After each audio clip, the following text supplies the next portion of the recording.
Okay, I'm gonna start recording. Yeah, welcome to episode 14 of Zeo Fucks Given. This is the name of my podcast. That's good. Today, our guest is Kyle Anderson. Yes, Kyle Anderson. Excited to be here. Thanks for having me. Yeah, can you plug your socials real quick? Yeah, you can find me on Instagram at Kyle Anderson Comedy, and the same thing on YouTube. That's pretty much the only place I do anything. Letterboxd, Kai Dog.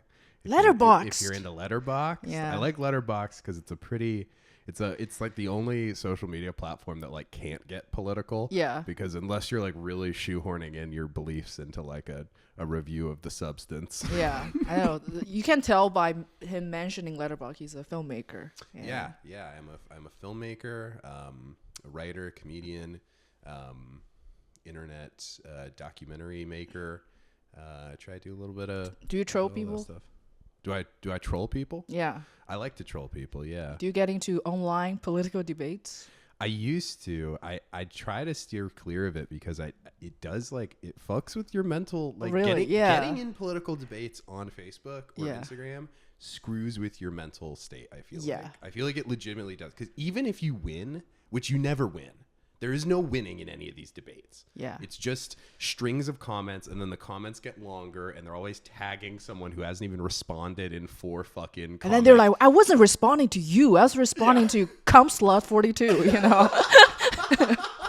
You know? Yeah, exactly. It's like, not you, Bat Dork 7. Yeah. Get the fuck out of here. And I love it when it gets personal, when they like have nothing else to say. They're they go to their your head is picture. big. Yeah. I mean, like, I was accused, like, people say, you have a huge head. And I love this comment is like, it's saying, you put on makeup, but you're not even pretty. It's like, You got him. We got him. it's like, even if she put on makeup, she still couldn't be pretty. I like the idea of the dude like shutting his laptop right after posting that. It's like, that's gonna get her. We fucking I ruined her day. She's gonna kill herself. Yeah. People do kill themselves though. No. Yeah. They do. They do. I know, dude. Cyberbullying is awful. No, I try to troll like I don't really troll individuals anymore. Mm-hmm. I troll like organizations. I'll tell you who I've been trolling recently. Yeah. I've been getting fake sponsorship offers for my YouTube channel. Fake sponsorship offers. So like people will reach out and pretend to be from like Razer or from like, I don't know, like T-Mobile or something huge, and offer you like some huge like $20,000 for a brand deal or whatever. Yeah. All you have to do is, so we can check your analytics, is like click this link and it connects to your YouTube so we can see the analytics on the back end. Well, you click that link and it makes them like a partner on the channel, and then they can delete you and take over the whole channel. Oh my and God. Like hack you. Oh. And so it's like a whole scam, but I mess with those people a lot because I just want to waste their time. How did you know that it was a scam? Well, luckily it felt fishy because I was like, who's going to give me, why is NVIDIA offering me $20,000? Like, I don't even make videos about tech or anything. You know what I mean? So it was like a red flag. But you look like you will wrap some mechanic keyboard, or maybe like a NAS system. You. It's like Synology versus. I do know about Synology. I do have a NAS.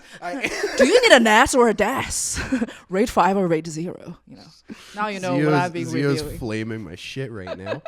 I like it. I look at you. I can just guess. Yes.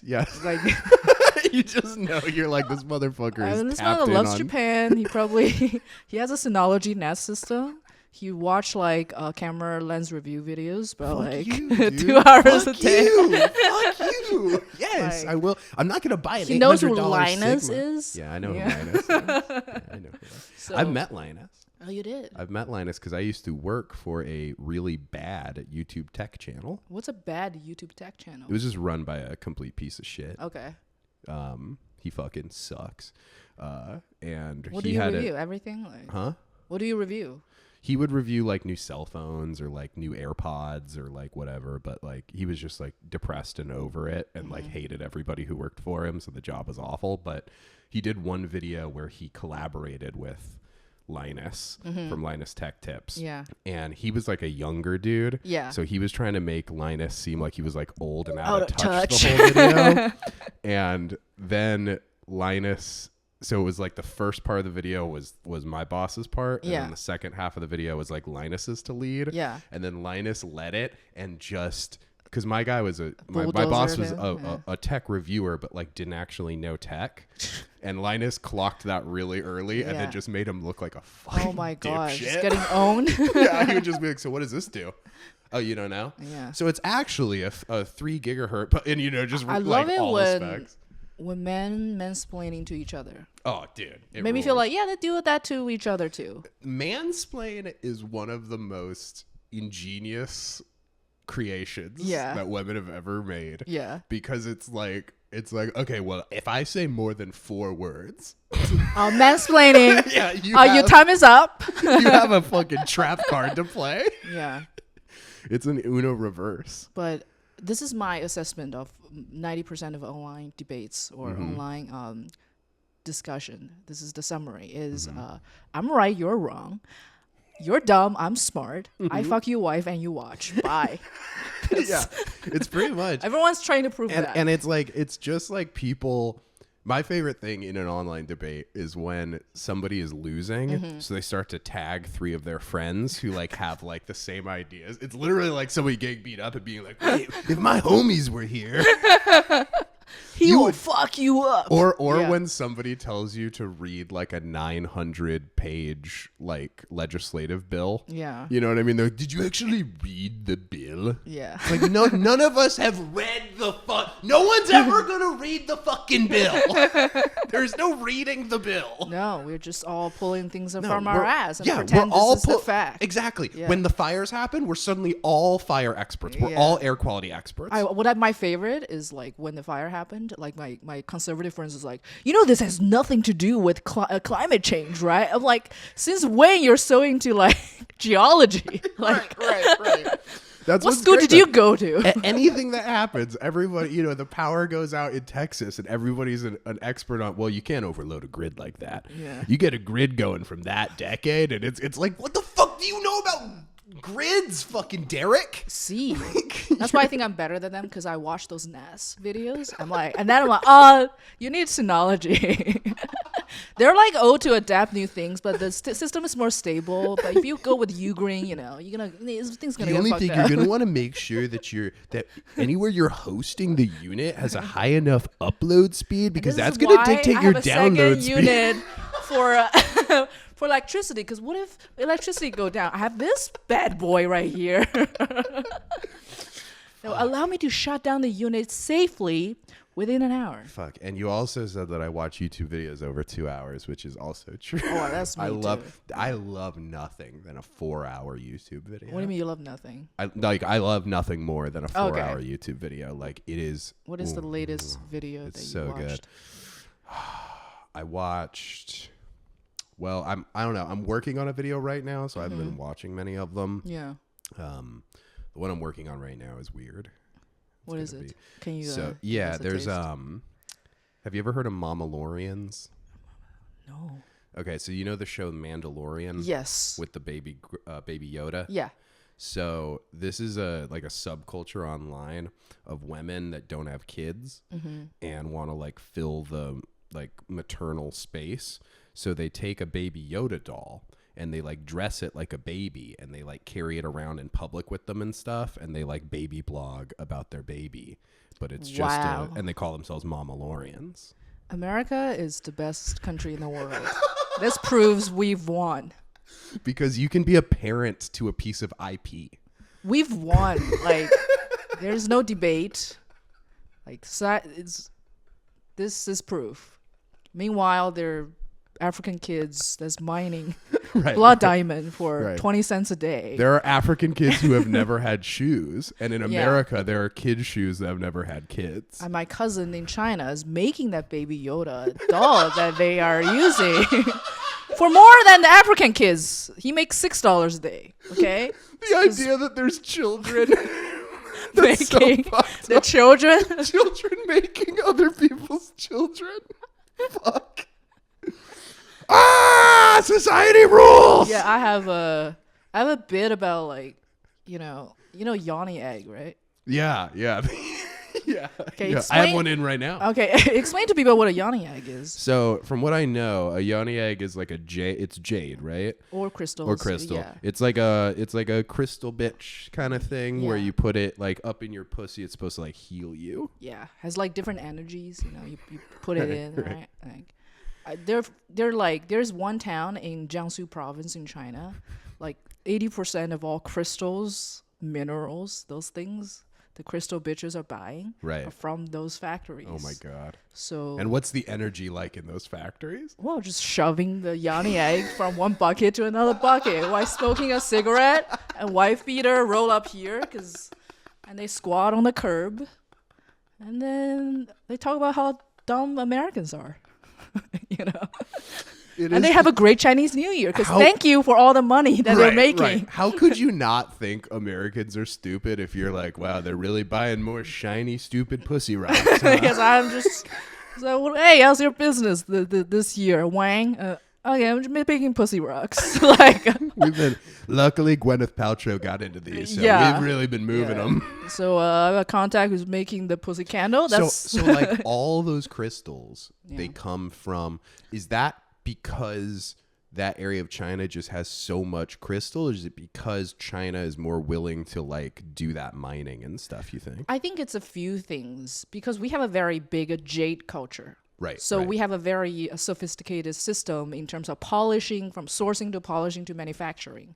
And I assume the jade and all the crystals, minerals, those are like pretty cheap. We're not talking about like real, like, you know, diamonds, the high end stuff. I'm talking about like stuff you buy from AliExpress or Amazon for $29.99 or $19.99. Yeah. And with the little chart, like buying a chocolate box. So I think that's also when it comes to manufacturing, like China just have so much experience, and we have the machine. Because you have entire cities that just focus on manufacturing, right? There's like cities, pretty much like there's cities in China who would just focus on one thing. There's like, it's so interesting, especially those two provinces, at least three. Guangdong province, shoes, electronics, all that. Jiangsu and Zhejiang, which is close to Shanghai. Those two provinces, if you go there, town by town, this town will be like, this is the button town. All they do is make buttons, and 90% of buttons in the world from this town. The next town make lighters. 90% of lighters of the whole world from this town. And next town makes fireworks. When I was a journalist, I went to this one town. They make 70% of all fireworks for all over the world, anywhere from like personal purchase, like for Christmas, or like, okay, it's 4th of July, you know, the government need to set up something. They all buy it there. I'm like, dude, if someone drop a bomb here.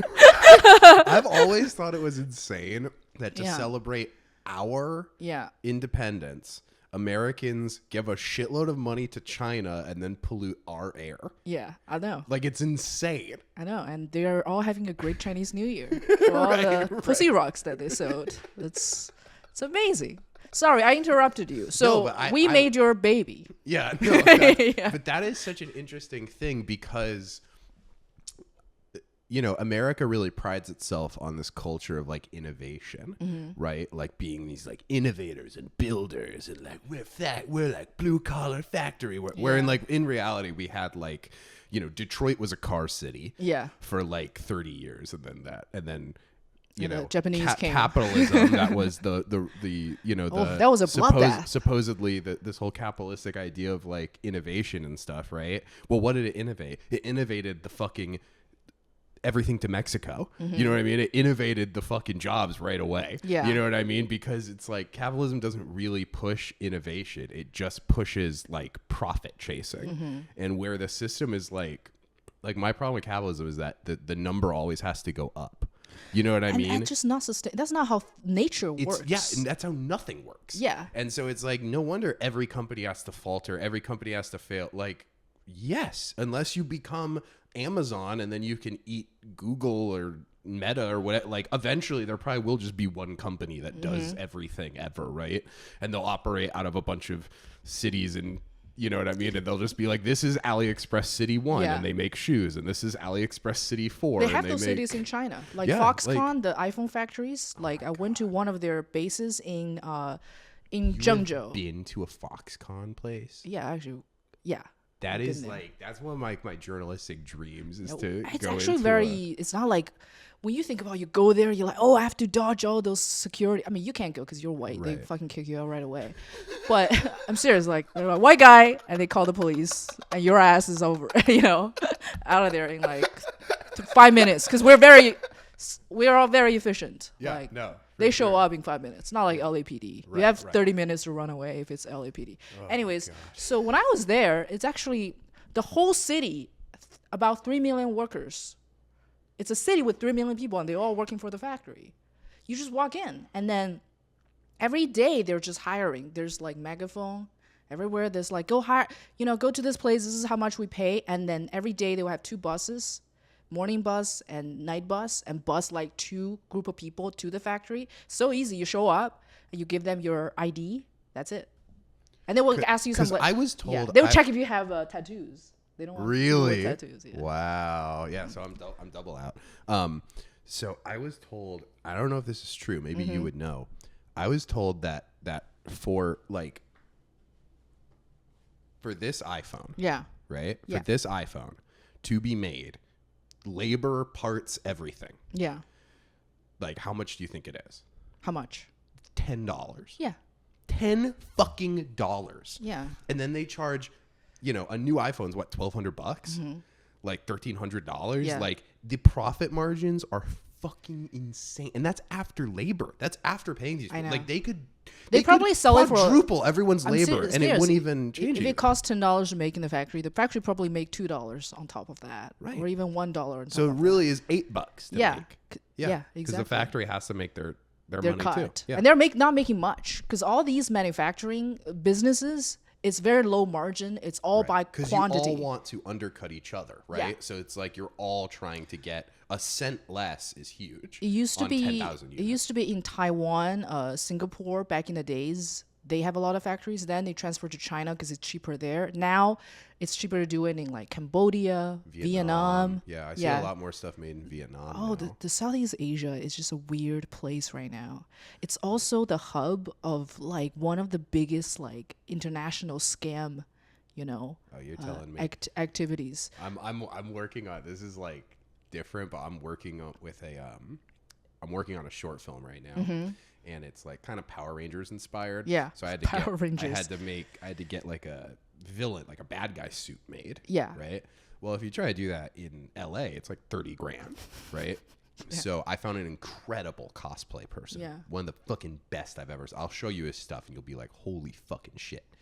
He's in Indonesia. Yeah. And he made me my suit. It's fucking unbelievable. How much? For $2,000. Like right under $2,000. He probably pocketed 1,800. I'm just kidding. No, he probably fucking did. Did because it's literally it's made of foam. Yeah. You know what I mean? It's made of foam and hot glue. But he's just so skilled at all his cuts, everything, like his coloring. It's all incredible. And now I'm trying to import. The costume is done, but it's in Indonesia. Yeah. It couldn't be further from me unless it was like in outer space. Yeah. Right. And now I'm trying to import it, and every like DHL, all the shipping services are like, you're sure this isn't a scam? Because we're pretty sure you're getting scammed. Yeah. And I'm like, no, I've seen the pictures of the suit done. Like, I promise I know what I'm doing, but they're so positive. Yeah. That like 90% of the business that comes out of there for them, it ends up being a scam. Like, okay, this is a very big case in China recently. It's this one actor who was scammed. He thought he's gonna join this film shoot in Thailand, and then it's a Chinese person contacting him, and he looked up the company exists and everything, right? So he went to Thailand. In the airport, a van showed up and moved him out of Thailand to Burma, which is the scam capital of the world right now. It's not India, it's Burma. And what happens there is he was sent into this like kind of like a camp and became kind of like a scam slave. So he can't leave. They confiscated his passport and everything. He was there every day. His job is to do like telephone scam. So for example, when you're in America, you receive like a phone call and it was like, a recorded line saying you owe this much to IRS. The IRS. Yeah. Or there are different forms. We're trying to reach you about your car's extended warranty. Yeah, that, right? Or there's like text message, like romance scams. They're like, hey, and then eventually they want you to buy Bitcoin or transfer money, all that. So I've seen those so elaborate that they even have girls, like real models there, so that the guys can like FaceTime them and stuff. So these girls are just doing like FaceTime after FaceTime after FaceTime. Right now they have like AI generated people to like FaceTime. Like they will have AI generated like celebrity to make you think, oh, I'm falling in love with Brad Pitt, and he really needs $100 from me. I saw a Burma scam. Yeah. Where they were going on Instagram, right? So they'll go on your Instagram and they'll find you out with a picture of you and your friends, right? Yeah. They'll find your friend's page. They'll take videos of your friend, right? AI clone your friend's voice. Yeah.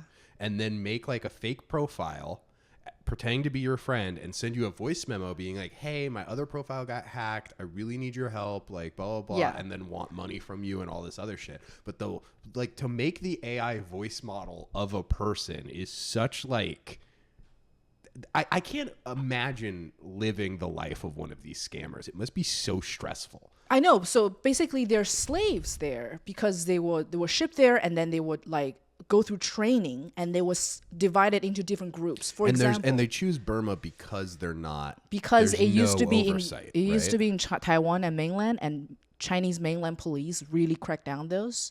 So they move it to Thailand, and then Thailand government kind of kicked them out. But Thailand's in a very weird political situation. There's the military, a warlord, and there's the government. So the government doesn't have full control of everything. And then they move to like Burma because it's a wild west. Right. Burma's like literally anything goes. And I hate to say it, most of those scammers are Chinese people that are running the scams. You're saying, and they are scamming other Chinese people and ship them there as slaves, right, to make them scam other people. So when they scam the people that they're trying to turn into the slaves, they scam them with like good jobs. Is that the scam? Like the actor dude. Yeah. For instance. How big of an actor was he? He was like a small huge actor or a small actor? He was a small actor. Okay. So it's very interesting because the recruiting itself, it's a complicated scam too. Right. And they would do different types of like scams just to get people. So for example, for this actor, they will pretend to be a film shoot. And they would have set up a company, So you look it up, you say, oh, everything's real. You go there, they ship you to the camp, right? Or if you're like a person who just graduated from college, you need a job, they're like, hey, this is a great job opportunity. If you're a coder, they're like, you're working. They do have like software engineers working there too, because it's a tech company, baby. Scamming is a tech, they need their system architect. They need a Synology NAS system. Imagine their NAS. Probably full NVMe, SSD. They need a guy who watches Lens review videos. Yeah, someone's watching Linus in their scam cam just to make sure that fucking crazy. So they got all these like slaves. They called it piggies. Piggies. 猪仔. Yeah, they call those piggies. What's the word? Piggies. 猪仔. 猪仔? Yeah, little piglet. That's God. the scam. The scammers. They got the piggies in, and then they train them, and within the region, they'll have different scam companies. They're like the Facebook of scammers, the Google of scammers. Sometimes they will exchange resources by selling scripts.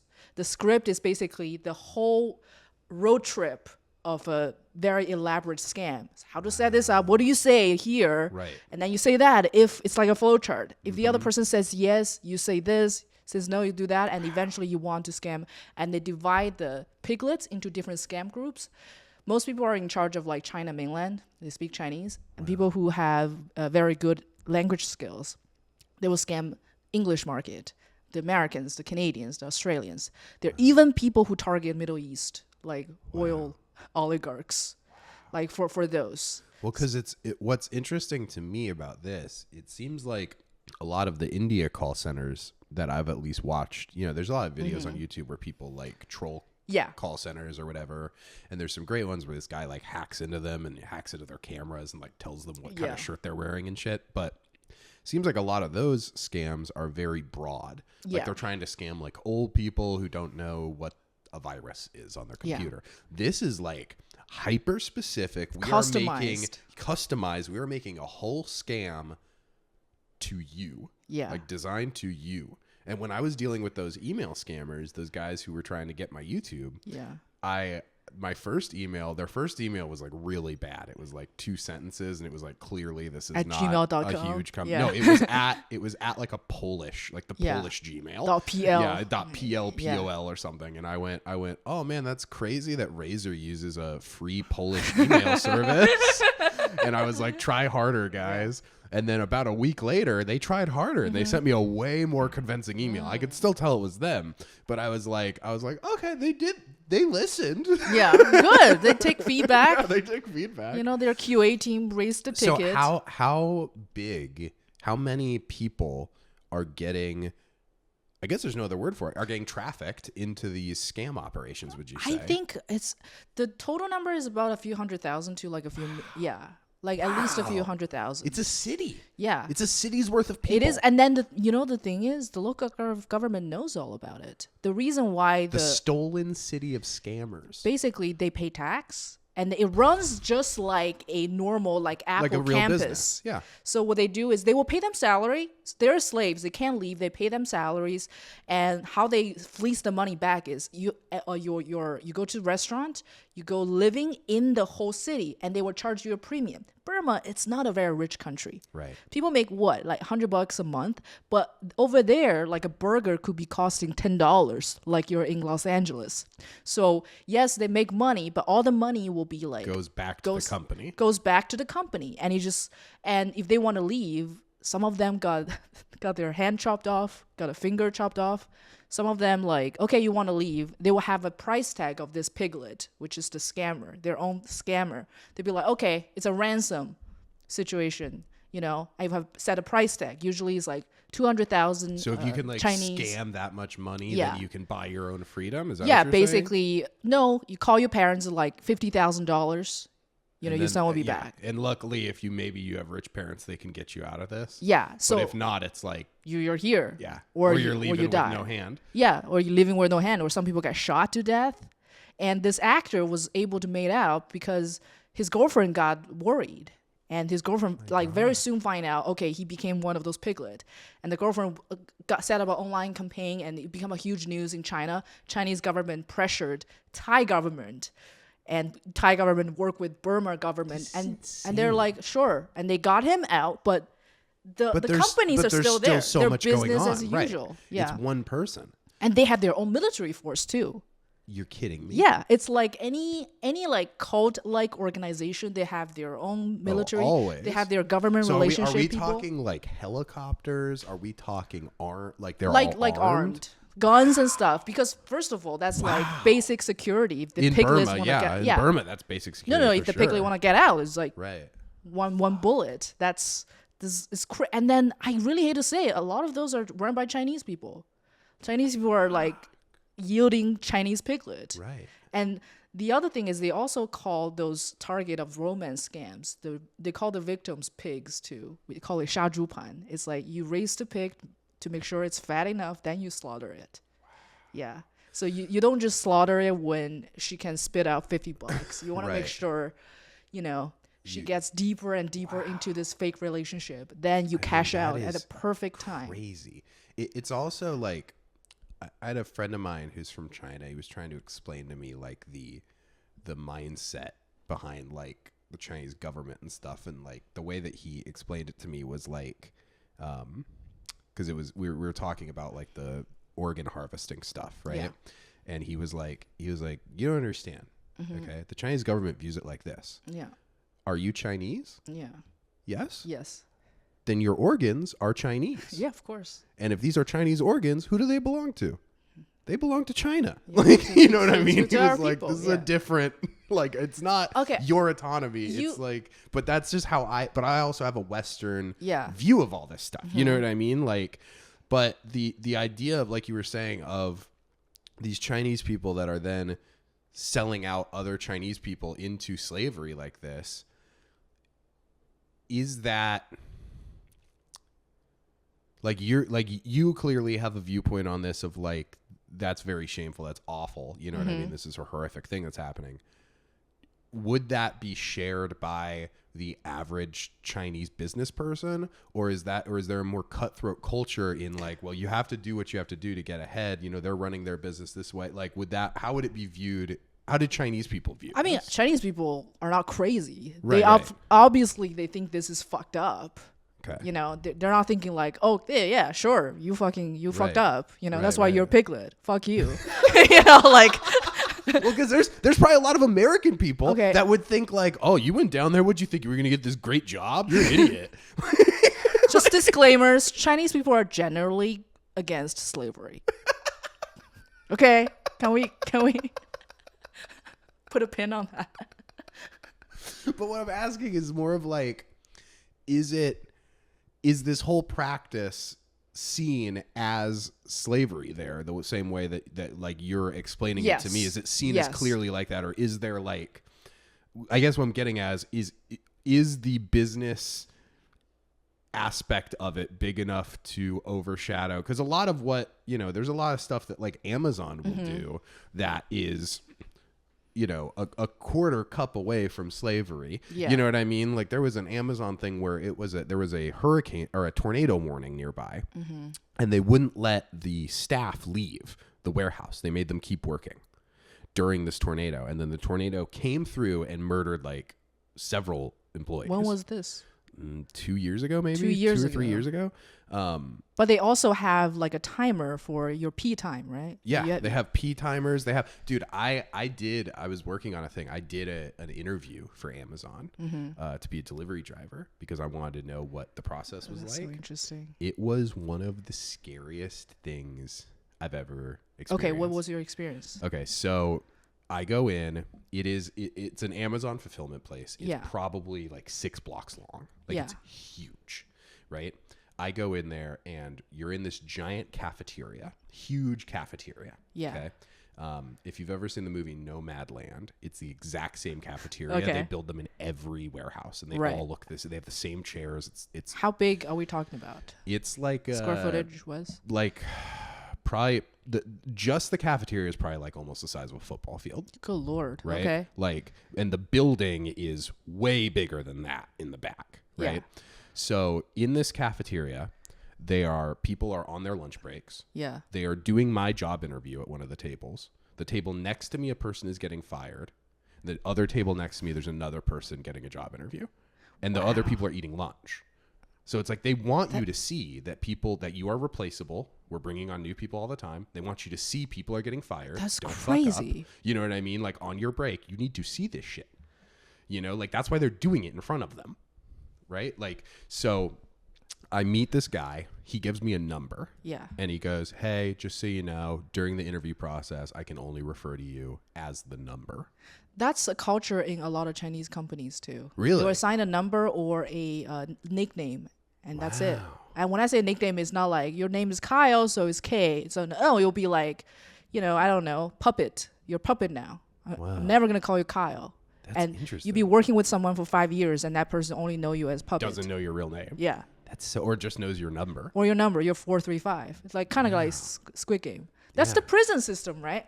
It's to deprive your humanity, and you're just one of the units. Yeah. And that's what the Amazon was doing. Yeah, that's what all businesses really want out of employees. Yeah. You know what I mean? Like you ever apply to a job and everything on the job is like, we are looking for an absolute rock star who's got their phone glued to their hand 24/7 and eats, breathes, and sleeps SEO optimization. Yeah. It's like, no, what this whole job thing has said in 9 different ways is we are looking to take advantage of you and we are going to burn you to the fucking ground. Yeah. Like, so you were there. So and I'm there. They read off. He's like, I can only talk to you as this number.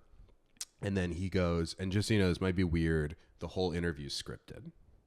Okay. So I can't like talk during it really. And I'm like, oh, okay. We can talk like we can't say, hey, how's the drive? He is going to read the interview. Yeah. So it's a pre-written job interview. Okay. Sure. So like he's talking to me and he's telling me all this stuff. Like one of the craziest things was they install an app on your phone to track everything, to track you. But not only that, the app tracks everything you do on your phone. So if you have a phone call on for more than 1 minute, the app clocks you out. Jeez.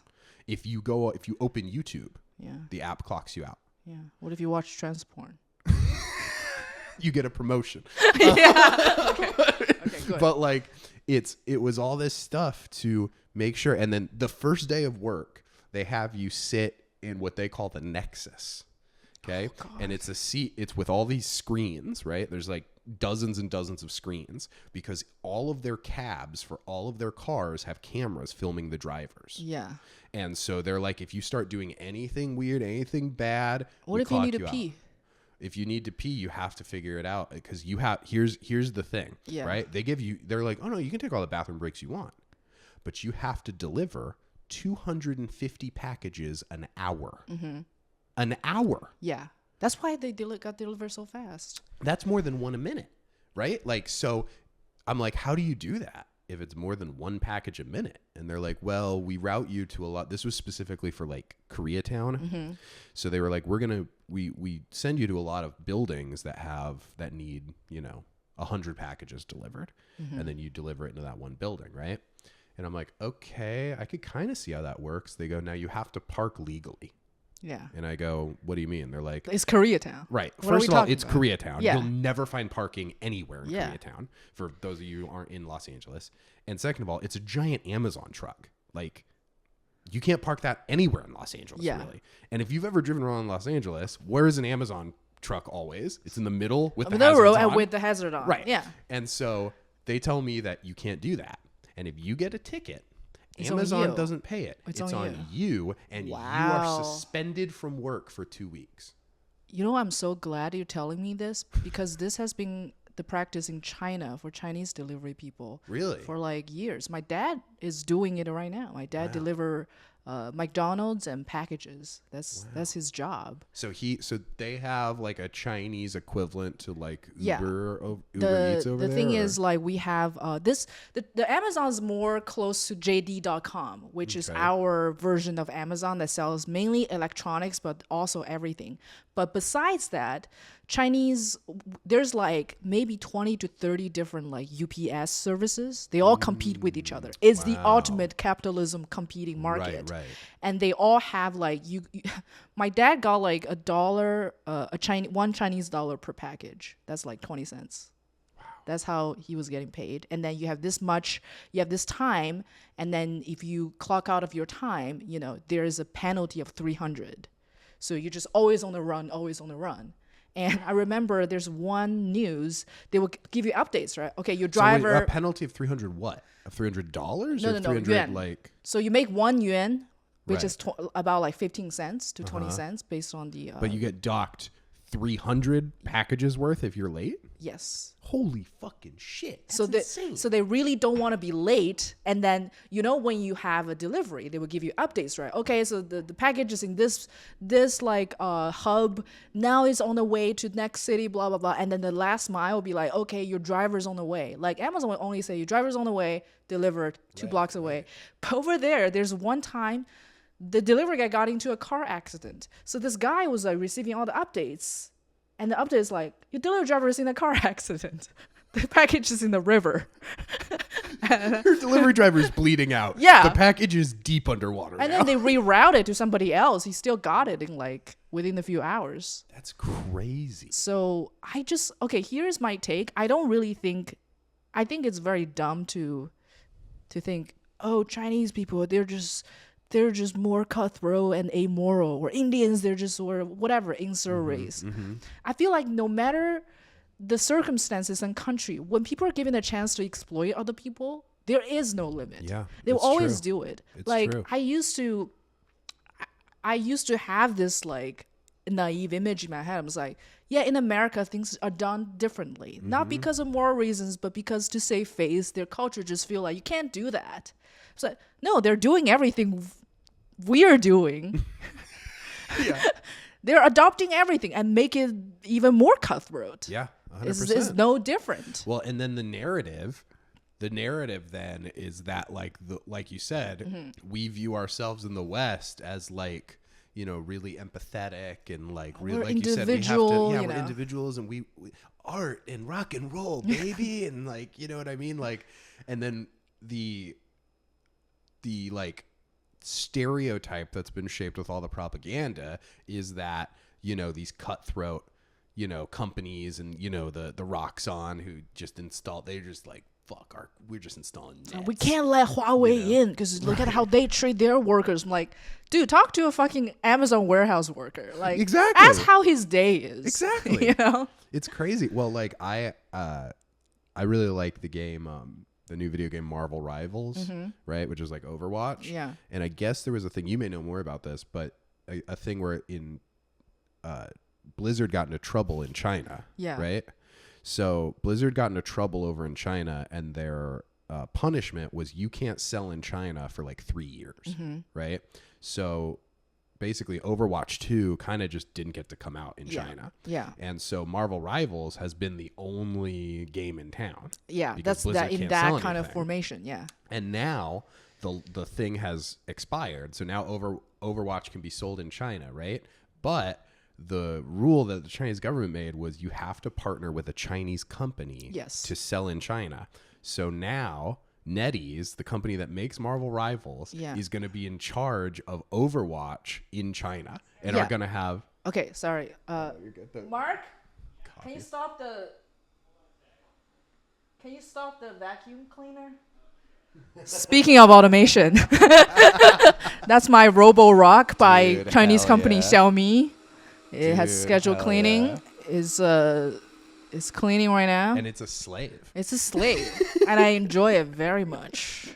And you know why I enjoy this one? Because this slave costs less than the American slave. iRobot. How much was this one? This one actually is more. It's like $2.99, but it's really That's good. It scans the whole good, room. yeah. It knows like where to do. Okay, That's good because the ones here are $300 and but they're shitty. That's not news. That's always has been the case. NetEase is the biggest game distributor in China. So before that, it was what? World of Warcraft. That was NetEase. Really? Every big game, to be able to get into China, you need to have a local distributor. Wow, and it's and NetEase. You can't just be. And then because I was blown away with how well Marvel Rivals runs. Like the servers run really well. You know, a lot of video games when they first launch, they have all these server issues and matchmaking issues, everything. And City like Project fucking, Red. I'm talking to you right totally, now. exactly. Yeah. But it's like fucking Marvel Rivals ran like butter, and I'm just like Chinese. Why do you? Why? I mean, Riot is owned by Tencent. You know that, right? Right. Yeah, that's one of the biggest gaming companies in the world. Yeah. So we're here, baby. That's the thing. They dominate, and their market is huge too. You know what I mean? Like their market is massive. That's why I'm always want to laugh at xenophobia. It's like, oh, the Chinese are gonna. No, we already have taken over. Yeah. We're already here. Also, we like China doesn't want to take over America. Why? They already own all the ports. Yeah. Like they already, you know what I mean? It's like we sold the parts of it that they want to them a long time. You know why we don't want to take over America? Because all the Chinese like shrewd businessmen will look at like Americans. They're like, those piglets are not as good of a value as ours. Right. They don't listen. They're worse workers. Yeah, they're worse workers. Yeah. They eat more. Which costs me more money. I have to feed it. They don't want to take over the U.S. They just want a nice penthouse here. Yeah, they just want to make money. They can make money. Lots of money. And fucking exactly. Like they're it's they're very humans. interesting. Their goal is the same as Mark Zuckerberg or you know Jeff Bezos. Exactly. Jeff Bezos and the guy who runs the fucking scam factory in Burma. There's no fundamental difference between these two people. That's absolutely true. That's absolutely true. If it's illegal to keep those piglets here, Jeff Bezos will do it tomorrow. They would do it tomorrow. Yeah. Yeah, absolutely. And I'm sure someone has pitched them the piglet scam internally already. They've been like, we have everybody's address. And then Jeff Bezos is like, can we check with legal for a second? And legal's like, yeah, unfortunately, we can't really do that. Legal's like, we might lose money because but let's see what Trump does. You can can pull some strings, you know, maybe it's okay.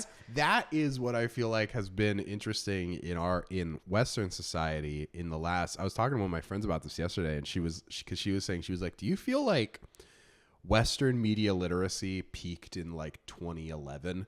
Why 2011? Like it feels like that just feels right. Where it's like around 2011, 2012, people seemed generally pretty intelligent, a little skeptical of things. You know what I mean? Not willing to buy into bullshit.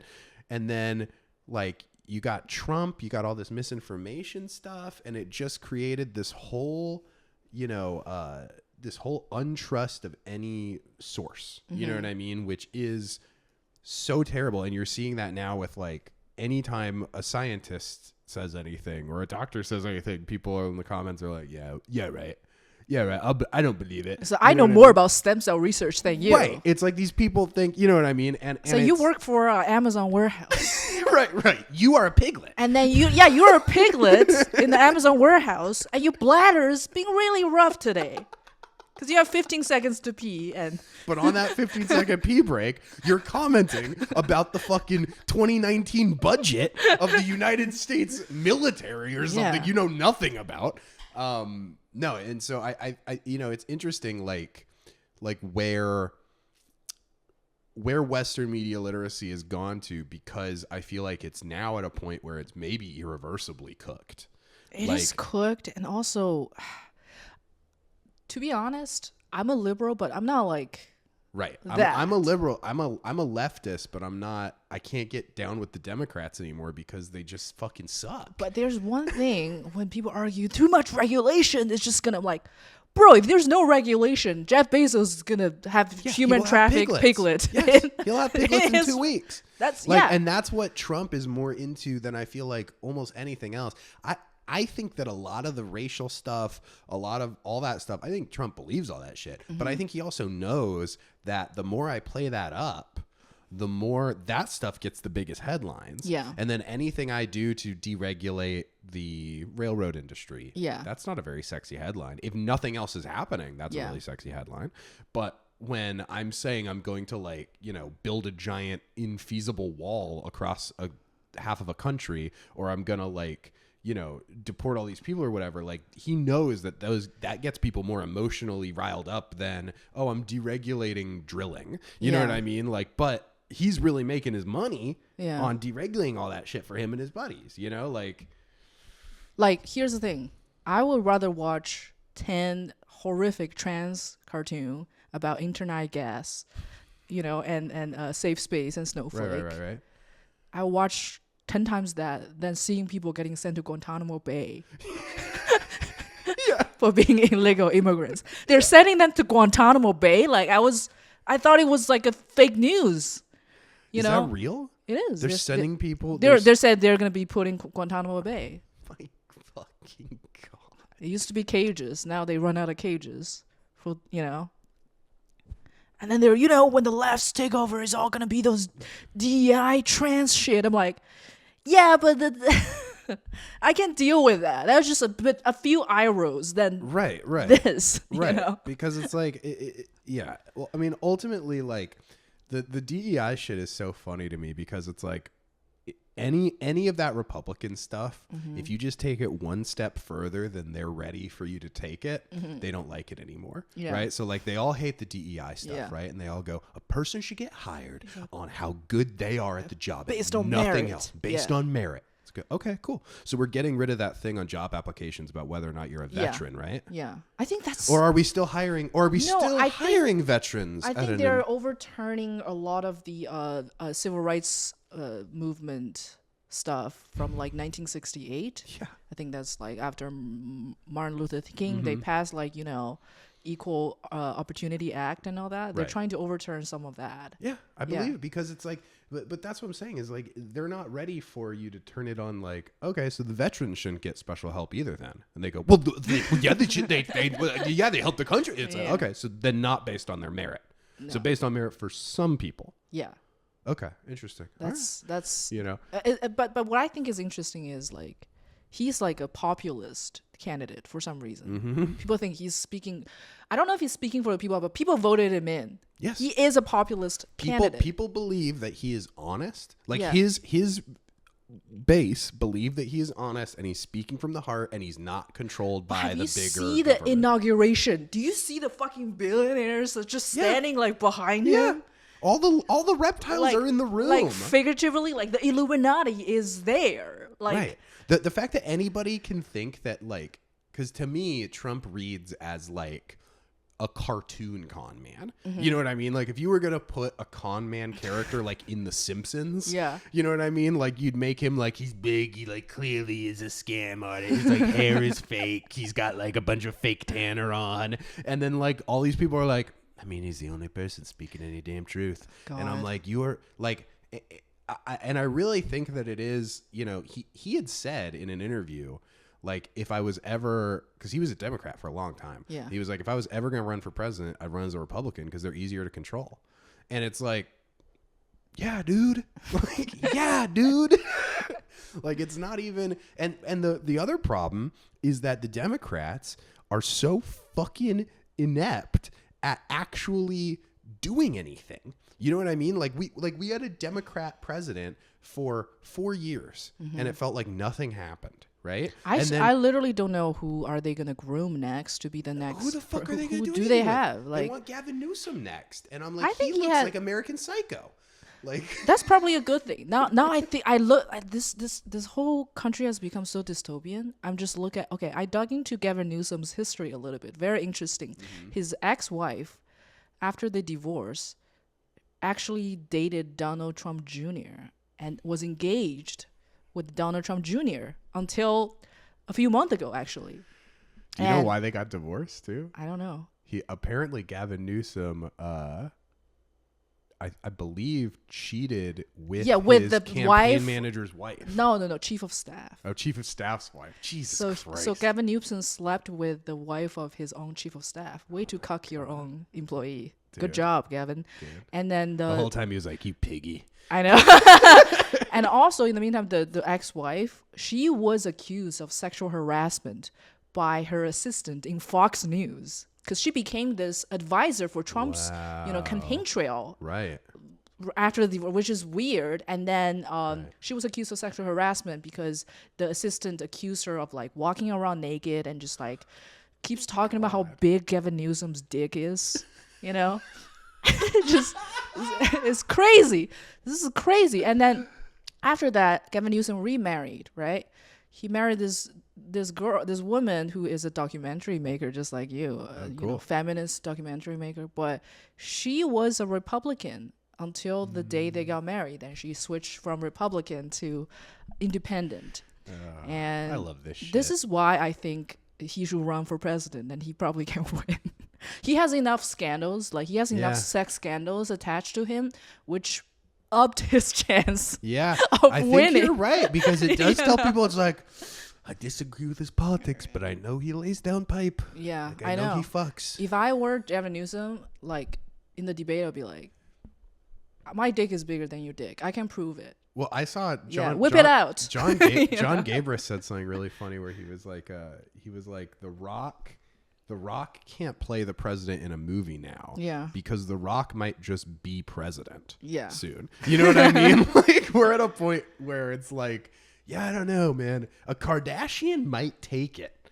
Like, it could go to like someone who's like been in government for 30 years, or the chick who was on The Bachelor last year. I mean, I will vote for Marilyn Manson, and that's after you know. The other day I had this weird thought. I was reading this like sexual abuse allegations against Marilyn Manson, and by the way, I believe 100%. Every time I see a sexual allegation, I'm like, it is true. Right. There's never like, I always, of course he did it. But then I thought of it. I just had this thought. I'm like, I don't think he's more amoral than any of the politicians that's in office.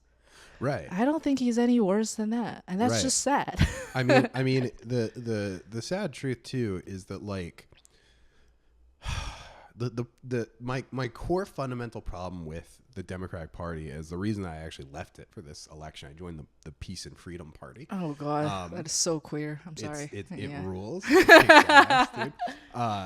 The reason I can't fuck with them anymore is because it's like I'm now fully convinced that Democrats want to lose. You think so? They want to lose every other election, and they accidentally lose too many sometimes. Why? Because if they're in power, they can be held accountable for not actually doing anything. Okay. But if they're not in power, they can say to you, this is the year we really have to beat him. Yeah, look at how. Because if we let him win this time, it's all over. And they might be right. Yeah. They might be fucking right.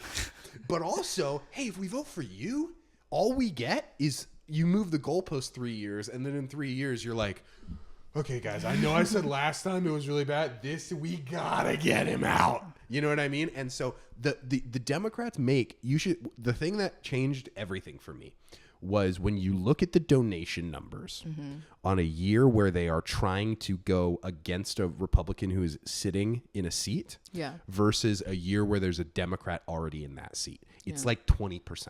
Yeah. They make 80% more money when they lose. Oh, you think it's all a scam to get more money? Yeah. I mean, I think it's because we're all piglets, people. Right. We're all piglets. We're all fucking piglets. And this is what broke my heart, dude, was like, I knew Kamala's campaign was doomed from the second they announced her. Yeah. Right? Like, because nobody voted for her. She lost every fucking primary she was in. Like, nobody wanted her. She's like number 4 in the primary. Yeah, nobody wanted her. Yeah. Like, but she happened to be the next person when the Democrats finally accepted that fucking Biden's brain was a tray of fucking fish crackers. Yeah. You know what I mean? Like, and they're pretending Trump is this young, energetic force. Right. It's not. He's like also a cooked old guy who's dumb. You know what I mean? Like, and if any like capable, smart person was debating him, it would be a wrap, right? But the problem with Kamala debating him is that she has this air of like condescension to her where it feels like it's like I'm the one who's speaking. Right. The adults are here. And it's like, you know what I mean? Like, do you know who that girl is on the bus? It was me. Yeah, 100%. 100%. It feels like your principal at your like middle school. You know what I mean? And I really feel like the Democrats want to lose just because the money, it's not even just that the money's so much better. It's that when their playbook increases tenfold. You know what I mean? Because look at what happened. Biden was sitting as president and we lost abortion. You know what I mean? And they were like, we have to stop Trump to keep abortion. And I'm like, you guys just lost it. Like, you guys were there. We voted you in and it still went away. I know. Speaking of that, I want to interject first to end our political discussion because I'm getting angrier and angrier. And I'm on my period, so that's not good. It's really not good. The commenters could tell. Yeah, since you mentioned abortion, I read this news and I love this title. Japan approves half human, half animal embryo experiments. Yes. Whoa, cool. Isn't that fucking cool? That's fucking cool. That's fucking awesome. Let's go. Yeah. So a Japanese stem cell scientist received government support to create animal embryos that contains human cells, and then he will transplant them into surrogate animals like mice, or pig, and then he will combine them and transport it back. Dude, Japan kicks ass. Japan kicks ass, dude. There are gonna be weeb anime fans who are half like giraffe. Yeah, I know. We're gonna be. We can be mutants, dude. We're soon. Going to be. Yeah, we're going to be, and that is so interesting because there was a guy in Japan who turned himself into a dog. Do you know about this dude? I think I don't, but I know there's a guy who want to be a tiger. So he got into this plastic surgery, this fucked up plastic surgery to look exactly like a tiger. Like all the lips are sewed up, all that. Yeah, it's like that South Park episode, guy. Like the character want to be a dolphin. Right. Was it Randy? Yeah, Randy want to be a dolphin. There's a guy who's like he became a dog. And it's pretty. Is it a BDSM thing? It looks pretty good. I don't even know if it's a BDSM thing, honestly. Okay. I think he just wants to live as a dog. Okay. And it's like pretty convincing. There's a great YouTube video I watched where he's at a park being like walked by a lady. And so maybe it is a BDSM thing. Yeah. But now you think about it. But he's at this park and this other dog comes up to him like thinking it's a dog at first and then gets so freaked out when they realize it's not a dog. Yeah. What do you want to be? What if I could like hybridize with an animal? Not if you can. They're working on it right now. Well, I'd have to be born that way, right? Yeah. Like that's the interesting thing because in the U.S. we love these designer babies, right? Like I even have one of my wife's cousins just had like a designer embryo where they could like pick the sex and the hair color and the eye color and all this shit. Yeah, and so it costs like like $30,000, but you can have the exact. I bet China can make it for $300. 3 years. AliExpress listing. Yeah. It's like, just customize, send us, just message us what color eyes you want. We send you the embryo. And then he's missing a part, and you have to email the vendor. They're like, well, you have to ship it back. And No, you're they're I'm not like, gonna ship it can back I give to you a China." coupon for 5? They always like try to bargain with you. Instead of sending you the part, they're like, we'll give you a coupon for 5, and then they're like 10. I said, okay, can you pay for the shipping of the part? Yeah. Oh And meanwhile, God. your baby has no penis for like Dude, 3 months. That's so fucking funny. Sorry, I interrupted No, you. that's so good. Yeah. So your friend is designing is making a bear. Yeah, well, they could make a bear. You could make a bear. I think I would want, if I was gonna do anything, I think like maybe some kind of like frog lungs or something, like turtle lungs. Be able to hold your breath for like 6 or 8 minutes. Mm-hmm. Could probably save your life in a lot of situations. It's a weird request. Well, I just think what would be good. You know what I mean? I don't want like webbed fingers. I want to have like claws or something. Like I think that's something like in my body. I don't have to change. I don't have to have tiger face, right?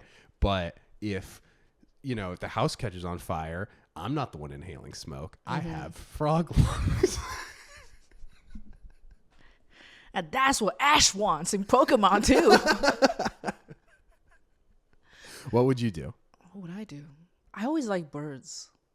Oh, so what? You're gonna get wings? Yeah, we're dinosaurs. Wings I can't want to be carry a a person. T-Rex Asian woman. Okay. Yeah. Okay. They don't have T-Rex DNA though, or they Yeah, would just be you're right. making T-Rexes. Yeah, that's true. Huh? So you would have to have just normal bird. Bird. They are the offspring of But they're okay. T-Rexes. But here's the problem. So Yeah. you start getting the bird DNA, Yes. right? Guess what birds have? I They have started to lay really thin egg. bones. Oh, I can because- lay eggs, and I can just like store my eggs in the fridge. So what you do is you sell your eggs back to the embryo company. Yes, Because that's just free embryos for them, Yeah. right? And so you could pay it off. I would have a Pay whole off your, dozen of egg. pay off your bird. I Yeah. will use my egg to pay for the egg that I order from. Well, the yeah, because embryo eggs are company. super expensive right now. I know. So And- you're basically like. I think my egg value just dropped this year because I'm serious. What do you think costs more, a Because- yoni egg or a real egg? I know 3 years ago I got this Facebook ads that's targeted towards me. Okay. There's looking for Asian women with a college degree to donate their eggs for like $40,000. Did you do it? No, but as soon as I hit 30, the ad stopped. They're like, Like, these eggs are a little overcooked. Yeah, for these us eggs now." are trash now. It's no longer Whole Foods, Vital Farms organic. Like now it's like trash. We don't want it anymore. I never see those ads ever again. It's just like when I was 20, like before the age 30, I see those ads all the time. Like, we want your Right. egg. We want your egg. There are ads that I get. I get ads begging for my cum. Oh, Where it'll really? be like, give us $1,500 Yeah. and We'll for wait your- to see for your when does that sperm. stop. But How old are you? Right. No, but I'm convinced that they're a scam because I don't think anybody actually wants $1,500 is so much money. So do you think they will just like traffic you with your Yeah, I dick think in it's your a hand? scam. So you go there? I think you get in the room and you start, start jerking jerking off, off. and then all the walls fall down. And it's a big cage, and they take you to Guantanamo Bay. It's very easy. They're like, yeah, we have this footage of you jerking off Yeah, now. dude, you jerked up. But I don't. Here's my gripe about like the men and women are not equal, right? In this case, a sex tape does nothing to a guy. It depends on the sex. You think tape. so? I feel like if I have a depends sex on tape the of sex you, tape. I think I can't use it to ransom anything. You're like, sure. Right. Well, but it depends on, like I said, it depends on who they're fucking in the tape, right? Are if they- it's embarrassing who they're fucking, then that works. Okay. Right? If you have a sex tape and it's them and their mom, you're like, I got you over a barrel, Yeah. Jimmy. Yeah. You know what I mean? but yeah, no. There is a interesting in one of the documentaries I did about the CIA, like some of the dumbest programs that the CIA has ever done. Yeah. One of them was there was this. I believe he was the Philippines, but I could be wrong. But he was a leader named Sukarno, and he was like a known like womanizer, Yeah. right? And they wanted to get blackmail of him. Okay, so they were like, okay, here's what we're gonna do. We're just gonna find porn of a like Filipino guy, and then we'll tell him that we're gonna release it as porn of him. Okay. Right? And That's so racist. It's so racist. Yeah. And so they go to this is in like the 60s. Yeah. Right? So it's not like you can't just like Google Filipino guy rails woman or whatever. Yeah. So they go to the LAPD, who had the biggest collection of porn. that had been confiscated. And it was one guy in the CIA's job to watch all the porn and see find if a there was Filipino. like, I gotta find a Filipino guy. I'm just saying, if they can just put a Mexican guy in there and say it's Filipino. They look That's very what similar. the restaurants out here do. Yeah. But It's a sushi. You think you're eating sushi? Yeah. Jose is making it Yeah. in the kitchen. Yeah. So Do they find it? So they didn't find it. They watched thousands of hours of Wow, porn. The Filipinos guy are just- didn't find it. So what they tried to do was they hired a porn actor and they made a paper mache mask so of fucking funny. Sukarno. This is And they before Photoshop. produced a porn. The CIA produced this piece of pornography, and everybody said it was so obvious that the like It's a cardboard. mask was cardboard and paper mache that they ended up having to just scrap the whole tape. So what they did was they just were like, fuck it, we're just gonna send in like prostitutes and like bug the room, and we'll do it the old-fashioned way. So they do that. They get him on tape having sex with this like Russian model, right? That's pretty. Yeah. So they bring him the tape. They like take him into a room and they show him the tape, and they're like, so you're gonna have to play ball with us now. And he's like, are you fucking? Can I have a copy of it? I've never looked this cool in my life, dude. And he requested a copy of it, and then the military, like the U.S. government, was gonna move forward with like getting it out to people, the sex tape, and then they realized this far into the mission that the average Filipino household in the 1960s did not own projectors. So they couldn't watch a Super 8 video. So they can't gather them to like Times Square. It's like, look, here's a piece of tape. Everybody come to the Nickelodeon. Only Filipinos. If you're Filipino, gather around. Right, we have something very important to show you. But yeah. Wow, that's insane. So to your point, yeah, kind of. What is the Carl's Jr. thing you want to talk about? I want to wrap up. So the Carl's Jr., it was interesting. You moved to the U.S. in 2015, right? Correct. So you weren't familiar with the initial rollout of the Carl's Jr. $6 burger. No. Okay. So the Carl's Jr. $6 burger was a hamburger, right? Offered by Carl's Jr. It was like a combo thing. They would do like the guacamole $6 burger, the jalapeno $6 burger, right? Yeah. But the idea was that like, you know, in the early 2000s when that came out, if you paid $6 for a hamburger, that was fucking outrageous. Even right now, it's pretty outrageous. That was like if you're at a golf course or something. It's like a $6 burger. A steakhouse might have a $6 hamburger, right? Like the line in Pulp Fiction when he like tries the milkshake, he's like, "It's a pretty good fucking milkshake. I don't know if it's worth $5, but it's a pretty fucking good milkshake," right? So, the $6 burger came out, and when it was initially released, it was like $2.89 or something, right? And it was called the $6 burger, right? And they put all this branding into it. They had these commercials with Paris Hilton washing a car, and she's eating this big juicy burger, and it's running down. She's in a bikini, and it's all like sexy. It's like I grew up on this commercial, right? Like they aired it all the fucking time. And the $6 burger. Well, guess what happened? Yeah, what happened? Eventually, the price goes up because of inflation, right? The price goes up and up and up and up and up. Eventually, the $6 burger is actually $6. Oh, shit. Okay? Yeah. But it continues. The $6 burger more than still $6. exists. It's called $6 burger. It's $15 now. But we branded it as the $6 burger. Wow. And if they were to ever call it the $10 burger, everybody would know that they raised their fucking prices. But they call it $6 burger. They call it the $6 burger It's actually still. 15. But it's actually $15. That's crazy. And so it's this insane little like piece of capitalism and piece of marketing that like intrigues me so much. It's so stupid that it's like so they didn't count for American. They did not account for what will this be like in 3 years. What if we ever have to raise the price? Yeah. But they were like, nah, that'll never happen. You know what I mean? They're just dumb, you know? And it's kind of like 20th Century Fox. Exactly like 20th Century Fox. And it's not like 20th Century Fox was established in 1246. Right, So, okay, right. we're 800 years till the 21st century. Like, it's like 1940s or something. Right. They It's were like, this won't be around 60 years. I was like, yes.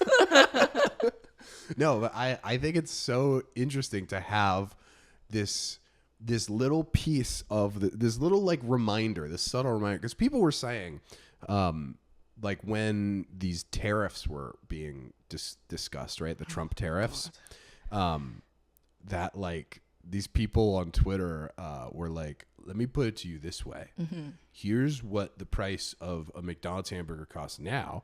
And then once the tariffs come, here's what's going to cost. Yeah. And then people started freaking out about the tariffs. And everybody online was like, you can get Americans to understand economics. You just have to make it into a value menu. Oh, Like, that's why this how it $6. affects. Exactly. $6. Right. Yeah. So this $6 burger was originally promised as this like luxury item, this Angus beef, you know, like the premium cheese and all this shit.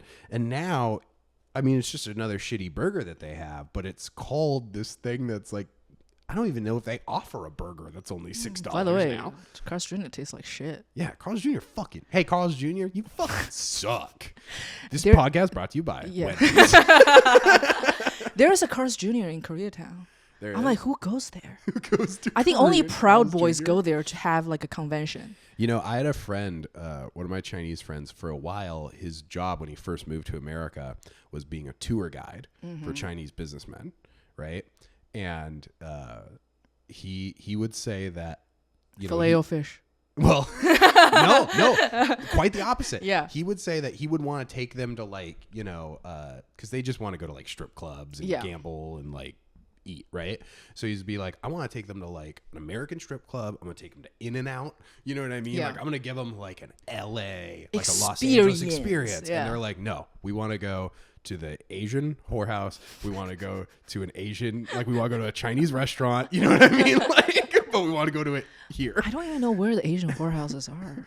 I don't either. But If he sure anyone did. know where is the Asian whorehouse in LA, please let me know. I'm so interested. Zeo's looking to become a piggy. This is for research purpose only. Speaking of research, I do want to talk about this for a second. Yeah. Oxford study. Have you heard of it? Yeah. What is this? It's so interesting because for the last few times I was talking about interracial dating, you know, especially between Asian women and white guys. I'll be honest here, it is a phenomenon. And Sure. and people start commenting Oxford study like it's a secret code name or something. And then I'm like, what is this thing? So I look it up online. Apparently it's a study in 2010, like 10 years ago, published by like Oxford University. It's called The New Susie Wan: Normative Assumptions of White Male and Asian Female Relationships. So it's Wait, what? yeah, it's yeah. So they put out they put out a Oxford paper. University put out a Yeah. paper about white guys dating Asian women. Yeah, so if you look into it, actually they were analyzing like commercials and Western media and how they portray Orientalism, you know, Right, and right. the conclusion is like this white guy that's masculine and this Asian woman who's submissive, you know, this little Ooh-woo. this Mrs. Yeah, Butterfly totally. kind of stereotype, Totally. and they're like, you know, the Asian woman's trying to date white men as a means to assimilate in the society, right? So that's the paper. But just like what you're saying, Americans are so dumb they can't read. Right. And they don't look into things. They just like Oxford study. Like none of them ever know what it is. But so when they say Oxford study, they're trying to say They're shaming that Asian women. women should be submissive to white men. Is No. that what they're trying to say? They're trying to say, so these terms are usually used by Asian guys who are incels or like white supremacists. So it's being said by like Asian incels in a way of being like, oh, this is why I don't have an Asian wife, because they all just want to be submissive to just white because men. Or they it's all being want to said date by white supremacists. the white supremacists in another way. They both are against this racial pairing for way different reasons. For the opposite reason. But also kind of the same reason, because it's still bigoted, and this idea of like, because it also is rooted in the misogynistic viewpoint of like, oh, well, I should have ownership over this woman. Yeah, basically Asian men are like pissed. Is like, you know, they're supposed to pick me. If they pick a white guy, it's because their internal racism and their internal problems, and they want to date them as a means to assimilate better in the society. That's not why I'm not getting Asian pussy. It's because right. the Asian women are the problem. They're racist. So it become like a TikTok phenomenon when some Asian girls are talking about like dating white guys, or even just like mention it, and then it'll be like a rows after rows of like Oxford study, So Oxford study. If you made a clip out of this conversation, I already have the comments. and you started it Yeah. with just saying like what would incite them? So I dated a few white guys. That's it. Right. So that's the beginning of the clip. That's the beginning. That's the beginning of the clip. Yeah. And then it would like rewind. But you've already got all the comments. Yeah, I already got all the comments. It's Oxford study. Oxford study. Oxford study. Just That's like crazy. it's like a shaman chanting like a phrase. Right. I don't know what their goal is to just chanting this. I mean, their goal is probably, there's also like, I've seen MGTOW. Have you seen that? No. It's men go their own way. Yeah. And they'll comment that under like some girls like hot pictures or whatever. Yeah. In a way to be like, So I don't need you. We gotta cut out this shit now. I'm out, dude. it's like, oh, dude. Actually, if you wanted to suck your dick, you'd kill yourself. Yeah. My favorite titles are like, they find those like Patrice O'Neill clips. Mm-hmm. Patrice is really, really misogynistic and funny. Yeah, one person very can be funny, both. but But yeah, hilarious totally, person, totally, right? totally. Big troll. So they will clip his stuff and then they'd put like a title. I'd be like, Patrice O'Neill destroys women. It would be like all caps, destroy. Or like, this proves women are just wrong. Like, that's my favorite title of all time. It's like not even specific. It's like, why do I? Anything. Yeah, not even like specific. Why do I always have to pay the dinner bill? Right? I'm like, okay, that's a specific issue. We can talk about it, but it's like women are just wrong. They're just, their elbows are wrong. It's all wrong. That does sound like a Patrice bit where he's like, those women are just wrong. They got wrong elbows, wrong lips, wrong. So wrong ass bitches running around, bitch. just being wrong That all is day long. So fucking funny. No, the other, because like TikTok commenting has Yeah. gotten crazy. Yeah. Because the whole internet really got behind the like nice try Diddy comments. Yes. The one that trips me up the most, and this is crazy. Mm-hmm. When you're in Photoshop and you're like picking a color. Yeah. And there's the little code Yeah. for like a color, Yeah. right? Yeah. It's like a hex code. Yeah. People will comment the hex code that's just the color pink under a girl's picture to like basically say that she has good pussy. Like you can tell this girl has good pussy, like that shit pink. Wow. So you just that's comment crazy. the hex code for pink. What kind of pink is that? Because there are different kind of shades. If we want to get into it, Oh, we're going to dive deep. Okay, we're going to dive deep into this. This is actually a slur from 10, 15 years ago. Oh, cool. It's very disgusting, but I kind of think it's interesting in a way. Misogynistic Chinese guys would call women who they think are sluts, they will call them black fungus. Whoa. And then when they say fungus, they mean the what do you call the wood ear? Like the mushroom that grows from a bulk of a tree. What do you call that? I mean, we would probably just call that like a woods mushroom or like chicken of the sea or something. Yeah. Or chicken of the woods. Chicken of the woods. That's what we call it. Oh, yeah. that sounds, because it's like very meaty. Yeah. Kinda when you cook it up. But so it's they call dark. It chicken of the woods. I mean, it's if you eat like Chinese food, there's like we call it muar. We call it wood ear. Or it's kind of a wood mushroom. Right. So they will call women like black wood ear or black fungus because they believe if you have a lot of sex, your vagina will grow darker and darker and darker. And eventually, you're a slut. So whatever the code for black is, the little color dropper that you mentioned. Right. Yeah. You ever fight like a video game boss, and as you hurt them more, they become more and more red? It's like that with pussy. Yeah, yes. Just all battered and beat up, I like the idea that they're like, and eventually it becomes black and just falls off. And then the funny thing is, like, again, this is 10, 15 years ago. Now I think they care about it a little bit less. Chinese guys used to care a lot about whether you're a virgin or not. Okay. Like, if you're a girl, you have to be a virgin. Otherwise, you're damaged goods. You're a slut. You're a whore, right? And then they have this whole workbook of, like, how to tell if she's a virgin just before you have sex. It's like, yeah, look at her legs. If her legs are like cannot close together, it means it was spread open too often. That chances are she's not a virgin. Dude, you know, that book goes hard. Right? That is amazing. Someone sit down and it's like a really organized chapter Right. 1. But also check like, the legs. But also the idea of the guy who's like, I'm about to get pussy for the first time. Couple of things. Yeah. I don't know. It's interesting because the incel culture really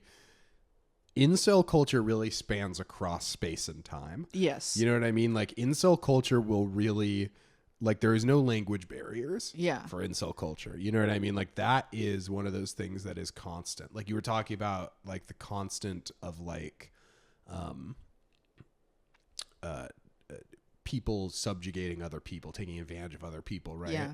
It's like, it feels like incelness is another one of these things that is like almost inherent, unfortunately, but you know? There's a very interesting side of me. Like I will find a lot of those terms they come up with hilarious. Like a legitimately funny. Like they will have subsets of incels. You know how they call like Asian incels? No. Rice cells. Why? They're bro cells. They're gym cells. You know what a gym cell is? Is that like a gym dude who's it's like a gym dude who is an incel and who's like, yeah, if I work out and get a 6-pack, I will get women. No, you're still an incel. Like, stop trying, bro. Right. Like the gym cell, rice cell, short cell, a Jew cell. Short cells. Short cells are fascinating. Yeah, I know. I've met many a short cell. Oh yeah. Yeah. Are you a height supremacist? No, I'm not a height supremacist. You know, You're pretty tall, so I'm pretty tall. I'm 6'3", but I've have you benefited from being 6'3"? I mean, my wife likes it, but I've also been with her for 13 years, so like I've never been on dating apps or anything. Yeah. So like I know on dating apps, like being able to say you're 6'3" is like puts you in another increment, right? But I think the problem is like all the guys I've ever known in my life who got like the most chicks were like none of them were like had the biggest 6-packs. None of them were like 7 feet tall. You know what I mean? They were all just like normal dudes who were like goofy Pete Davidson type, like skinny, nice guys. Davidson getting so much pussy? Because he's got a big dick and he's skinny and he's funny. Is it true he got a big dick now? It's like everyone just believes it now. That's what like I want to see some proof. I don't think there hasn't been anybody who's been with him that's refuted it. I don't think. But I don't know. He did have a funny. He made a really funny dig at Ariana Grande in his new special. I didn't see the special, but I saw the clip where because she tried to pretend like she didn't really know who he was. Thank you. Next. Right. Yeah. She tried to be like, I don't know who that really is or whatever. Like I never really watched any of his stuff. And he said something like, damn, can you believe your girlfriend would pretend to be Mexican and then say that? It was really funny. I just don't understand the whole Pete Davidson phenomenon. Pete Davidson's an interesting man, dude. I don't know. He's one of those guys that's like they say Lorne Michaels is really good at like recognizing not even necessarily if somebody is right for the show, but like, oh, that person is going to be something. Yeah. You know what I mean? And he's like, got it. Yeah. He's got it. He's got this hip factor that like we need.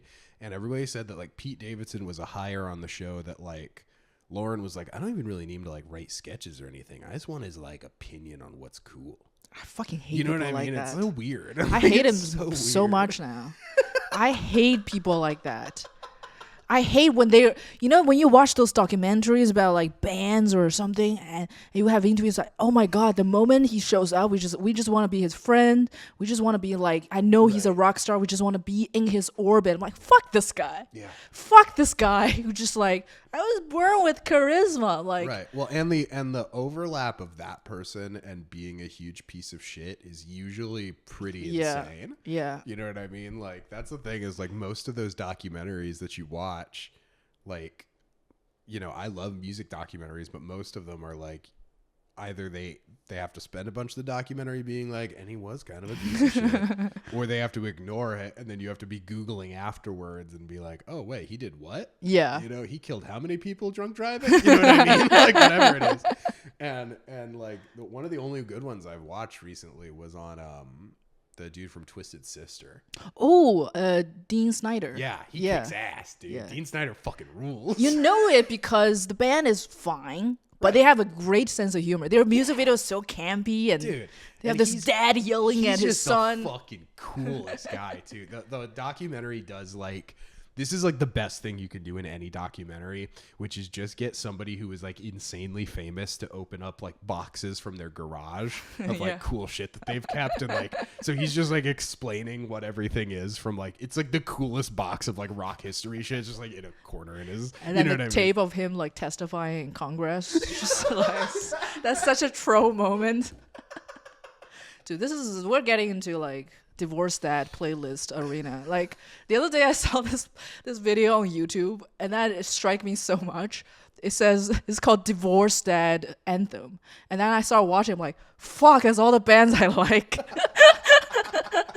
There's a guy on YouTube. He's so funny. He does these divorce dad trading cards. Have you seen these? No. So it's a What whole is trading divorce dad card trading game. card? Yeah. It's a whole trading card game like Pokemon or Yu-Gi-Oh. Yeah. But it's all like divorced dad stuff. So it'll be like alimony. It's like, well, I counter your alimony with who changed the thermostat, right? It's like, I counter your who changed the thermostat with you know, our AC doesn't cool the whole block, you know. Like, that just reminds me, I bought a shower head water filter from Amazon, and on the comment section, my boyfriend hates it so much. I was reading it to him like, oh my god, this thing is great and so easy to install. It only took my boyfriend 10 minutes to finish it. I was like, that's why I hate women sometimes. This is why. Now she's writing this review. It's like so easy to install. So easy. I didn't do it, but so easy. But so fucking easy. I was looking at him like, if it take you more than 10 minutes, you're not a good man. You're not a man. See, I have a friend who she put something interesting in her Instagram story the other day. If I'm paying, I'm pegging. What do you think about that? If I'm paying, I'm pegging. Yeah. So her thing is like, if you're a man and you can't financially provide, you're getting inserted. Everything, you're getting inserted because if I have to pay for you, I'm the man now, and you're the woman, and I'm gonna get to fuck you. I think that's how it works in a gay man relationship. You think so? Yeah. Whoever's inserting has to pay for everything. Whoever's plowing. Yeah, it's the plow tax. It's the plow tax. If you plow, you gotta pay, guys. You gotta plow. Yeah. You want to play the game, you gotta play the game. But if your brother. wife has a strap on, yeah. That's the thing, though. Is like I don't know if I agree with her, but I get where she's coming from. Yeah, you get the sentiment. sentiment. I mean? Like I get the sentiment, and again, like. I don't know, like obviously plow tax it hasn't been a big issue in my life, but in her life, it must be a big enough issue where she's like, I'm buying the strap on. And if you're going to make me pay this fucking car insurance bill, dude, like, I'm doing it. You know what? It's chicks like her make people who make videos titled "Women Are Just Wrong." right. It comes from somewhere. Men go their own way, brother. Yeah. Okay, I want to get into this segment because we have a few things to talk about. Yeah, cool. You know, it's very fun talking to you. Yeah. I want you. Okay, so when American movies and TV shows got introduced in China, there's a Chinese translation for that. Oh, of the title of the movie. Okay. And then the translation is usually not 1-to-1. It's not like Cars, Chinese Cars. No, we will come up with our own transcreation, and sometimes it can go a little bit off the rail. Now, why do you think they don't just translate it straight? Because it's a way to promote the movie. Oh, and okay. In Chinese language is quite literal. They almost want to give you some idea of what the movie's going to be about. Yeah. Right? So it's not like in America, you try to come up with like a very artistic title that summarizes, you know, I always think the perfect movie title is the Tim Allen movie, The Santa Claus. Yeah. Where he gets turned into Santa from a clause in a contract. Yeah. It's an unbelievable fucking title. But if you took it to China, you're saying it would be called like The Man Who Killed Santa and Became Santa. Sort of like that. Right, so with that spirit, let me do a quick game with you. You're a cinephile. Okay. I can tell. Yeah. Let's do this. Yeah. It'd be fun. So I'm gonna tell you the direct translation of the Chinese translation, and you're gonna tell me what American movie or TV show it is. Okay. I'm gonna try to give you some clues. Okay. This is good. This first one's very, very simple. Face changing weirdo. Face changing weirdo. Yes. Okay. Initially, I thought of the movie Face Off, but I don't think it's gonna be Face Off. No. Face changing weirdo. So this is somebody who changes their look and is who the Chinese government is the government who names these? Who names them? No. This It's is like whoever the studios. company. Yeah. Okay. Face changing weird. Can I get a year that the movie came out? Sure. 1994. Ooh, 19. Oh, The Mask. Yes. Yes? Yes. Wow. Okay, this is an easy one. Okay, This is a really the year might really help. with Yeah, that. this is very Okay, easy, okay? Okay, this one. Desperado Drug Sensei. What? Desperado Drug Sensei.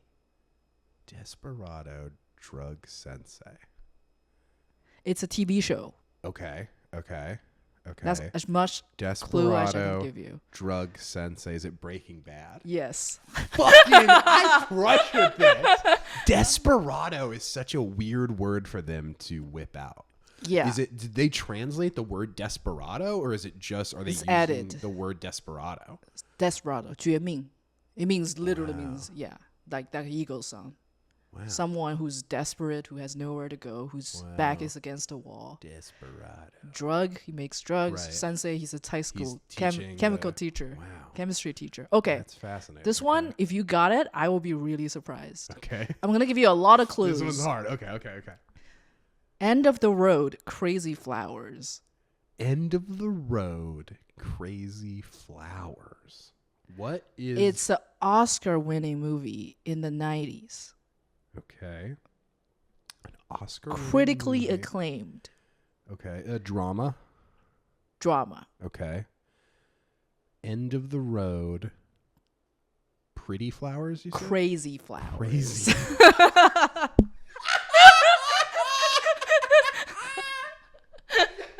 Oh, fuck. Okay, because when you said End of the Road and then Crazy Flowers, the first movie that popped into my mind was Wizard of Oz, right? Because the Yellow Brick Road and the poppies and stuff. But this would have been in the 90s and won an Oscar. Can you give me an actor who's in No. it? No? Okay. Oh, Brad Pitt. Brad Pitt. End of the Road. Brad Pitt 90s movie with crazy flowers. You want me to tell you the answer? Yeah. Thelma and Louise. What the fuck? Remember Thelma the and scene when they Louise? drive the car and there's Right. nowhere else to go? Crazy flowers is flowers are used to describe women a lot in Chinese culture. Okay. And Brad Pitt plays a small character in the movie. Fair enough. That is so fast. I did not know that.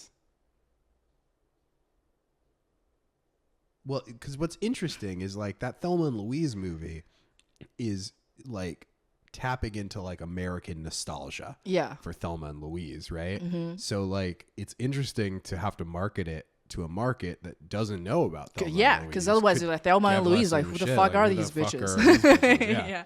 Yeah. And so it's like you have to be like, yeah, they're gonna drive off a cliff and they're two crazy ladies. Okay, this This one. is why all women are flowers. Yeah. This video proves. Or black fungus. Yeah, black fungus fire. End of the road, black fungus. Okay, this one. One head is as big as two heads. One head is. It's as a comedy. big as two heads. From what year?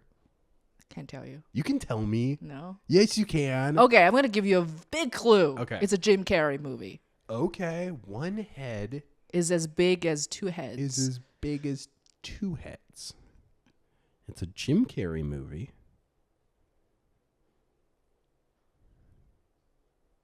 One head is as big as two heads. It's not Sonic the Hedgehog, who has a big head. Because they would name that like blue animal is fastest ever. But it would be like, I'm trying to think. I truly don't know. What is it? Me, myself, and Irene. Remember the poster? His head split open and Oh my God, dude. They're naming these movies from people who've just seen the poster? Also, it's an expression in China means like you're overwhelmed. Oh, okay. You know what I mean? It's like, oh, fuck, I have so many on my plate. See, that's interesting too, because it's the expressions thing is also another reason you have to translate these, right? Like we have the whole expression of like me, myself, and I, right? Which is what me, myself, and Irene is playing off of. But in China, they don't have that. So if you just called it me, myself, and my friend Irene, it would be like a bad title in a different way. Okay, I'm gonna give you 2 more. Okay, easy one. I like these. You like these? These are fun. Okay, yeah. very. These 2 are very easy. I'm not gonna give you any clues. You should be able to just. Oh wow. Okay. Get them. Okay. Life remote control. Oh yeah, click, right? Yeah. Yeah, totally. Okay. Wow, life remote control is a very literal title for that movie. Are there like are Chinese movies that are like produced in China named like that too? Sort of, yeah. Like will it's it the be language. Like, it's the language. We're like a very literal language. We want you to tell you what happened. But it's not seen like to artistically, because there's almost an artistic naming merit to the fungus thing. Yeah. You know what I mean? Like the black fungus thing is almost a more creative title than what they're doing for these movies. Last one, very simple. Okay. Bloodthirsty forensic doctor. Bloodthirsty forensic doctor. It should be easy. Hannibal? No. No. I don't know this. Dexter. Oh, Dexter. He's a forensic guy. It kind of blows my mind to think of like a Chinese person getting home from their long day at the factory and watching Dexter. Like that kind of blows my mind. Tough day being a piglet. Yeah, tough day at the watch Piglet someone factory. chop up another guy. They're only going to charge me $300 today to watch Dexter, so it's pretty sweet. Dexter was banned in China, though. Quickly. Was it? Yeah. Because it was too scary? Or it was too bloody and bloody? whatever. Yeah. When I say banned, it's not like you can't find where to watch it. You type in the name, it'll be like, no results. This never existed. Yeah. That's how they remove you. Like, there is a Chinese actress. Her name is Zhao Wei. She's like huge. She's like the Chinese Angelina Jolie, whatever, right? She got into some like stock trading scandal, and then the government decided to just like cancel her. When she got canceled, like you search her name, like nothing will pop up. And all the shows, she's in big movies, big shows. Those entries will get deleted too. And her name will get deleted from the credits. And even in Bilibili, which is the Chinese version of like YouTube, people will like there's a very famous Chinese drama, like a TV drama. It's called 还珠格格. It's called The Lost Pearl Princess, whatever. It's kind of like Friends, you know, or Seinfeld. It's like it's huge. Like everyone knows about everybody it. knows the and people make clips and, of that, and then when they upload clips of that TV show on their internet, whenever her face appears, they have to block it with a black box. Otherwise, the video will get like shut down and deleted. Yes. That is fucking crazy. That's how they can. When you're canceled in China, you're fucking canceled. So like no American has any right to complain about being canceled. So basically, and then when you say something about the government, or even not about the government, for some reason they deem you as like a dangerous element, you will show up and all your social media will be gone. Like you try to log in and it's like this account doesn't exist. Do you think that they almost have like a button for each person that they can just press and be like, delete this person entirely? Or they have a do you department. Think there's like there's like a department. There's like strike teams that go in. And I know scrub you. They do have. Wow. They have multiple, and I'm just saying when they're saying, "Yeah, we got to shut on TikTok because they have our data," the concern is not unfounded. But also, don't you think that like? Don't you think they already have our data at this point? They do, like, and every country has our data. What are they like? Like that's kind of my whole thing with it. And you know like, where the data goes? What are they taking at this point? You know where the data goes? The Where? data goes to the Burma, piglet factory. Right, to the piglet factory. How do they get how do they know everything about you and tailor the whole scam script just to get you? So true. You think you're smart. One of these days, they're going to have a Pokemon trading card scam. And then next thing you know, Your traffic to Get Burma. it free.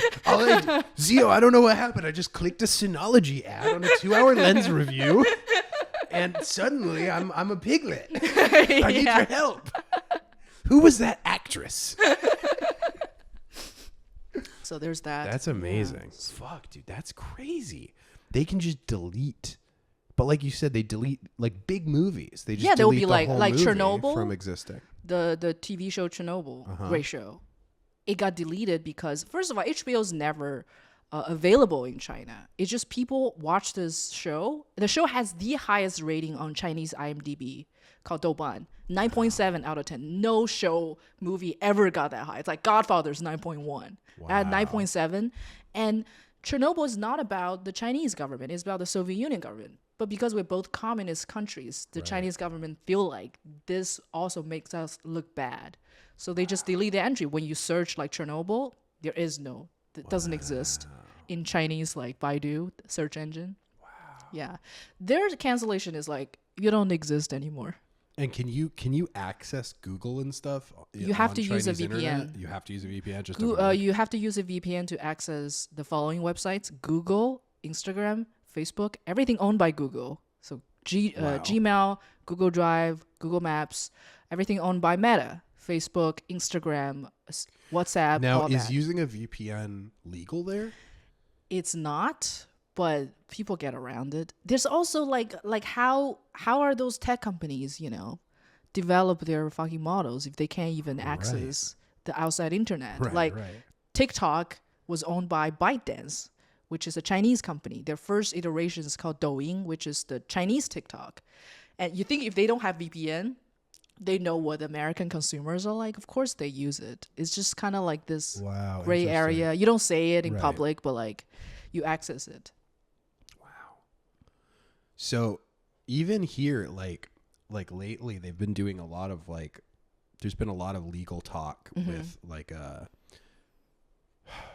there's been a lot of political discourse about outlawing pornography, right? And some states have already made it where you can't. I think Texas, I think maybe another state has made it where you can't access a bunch of porn sites, but I think it's like any porn site that doesn't like where you don't like input your ID, because they want you to. Their whole thing is they don't want kids watching porn, right? Sure. So they're like, you have to input your ID, but I think it was Pornhub said they were like, we're just not going to operate in the state because. Yeah, we're not gonna. We will eventually get hacked. Yeah, like, and then someone will get. All oh my God, Kyle watches so many tentacle porn. Well, but even like even though it's just like a huge data problem, you know what I mean? It's a huge security issue. What is China's view on pornography? Porn? Yeah, it's illegal. Deeply illegal. Deeply illegal. Like so, we watch Japanese porn. Interesting. Illegally. Which has the pixels, right? No. There are versions of that have pixels, but there are versions of that have no pixels. Yeah. I've always thought, is the pixelating porn, is that like a government job? It's a no, it's just regulation of like certain porn has to have pixelation there, but certain porn don't need to. They have different rating system. It's kind of like their R version of their R version. Wow. Yeah, Chinese guys and girls grew up watching Japanese porn. But they don't, but to, like, there is no, like, pornography Chinese and prostitution. Porn industry. No.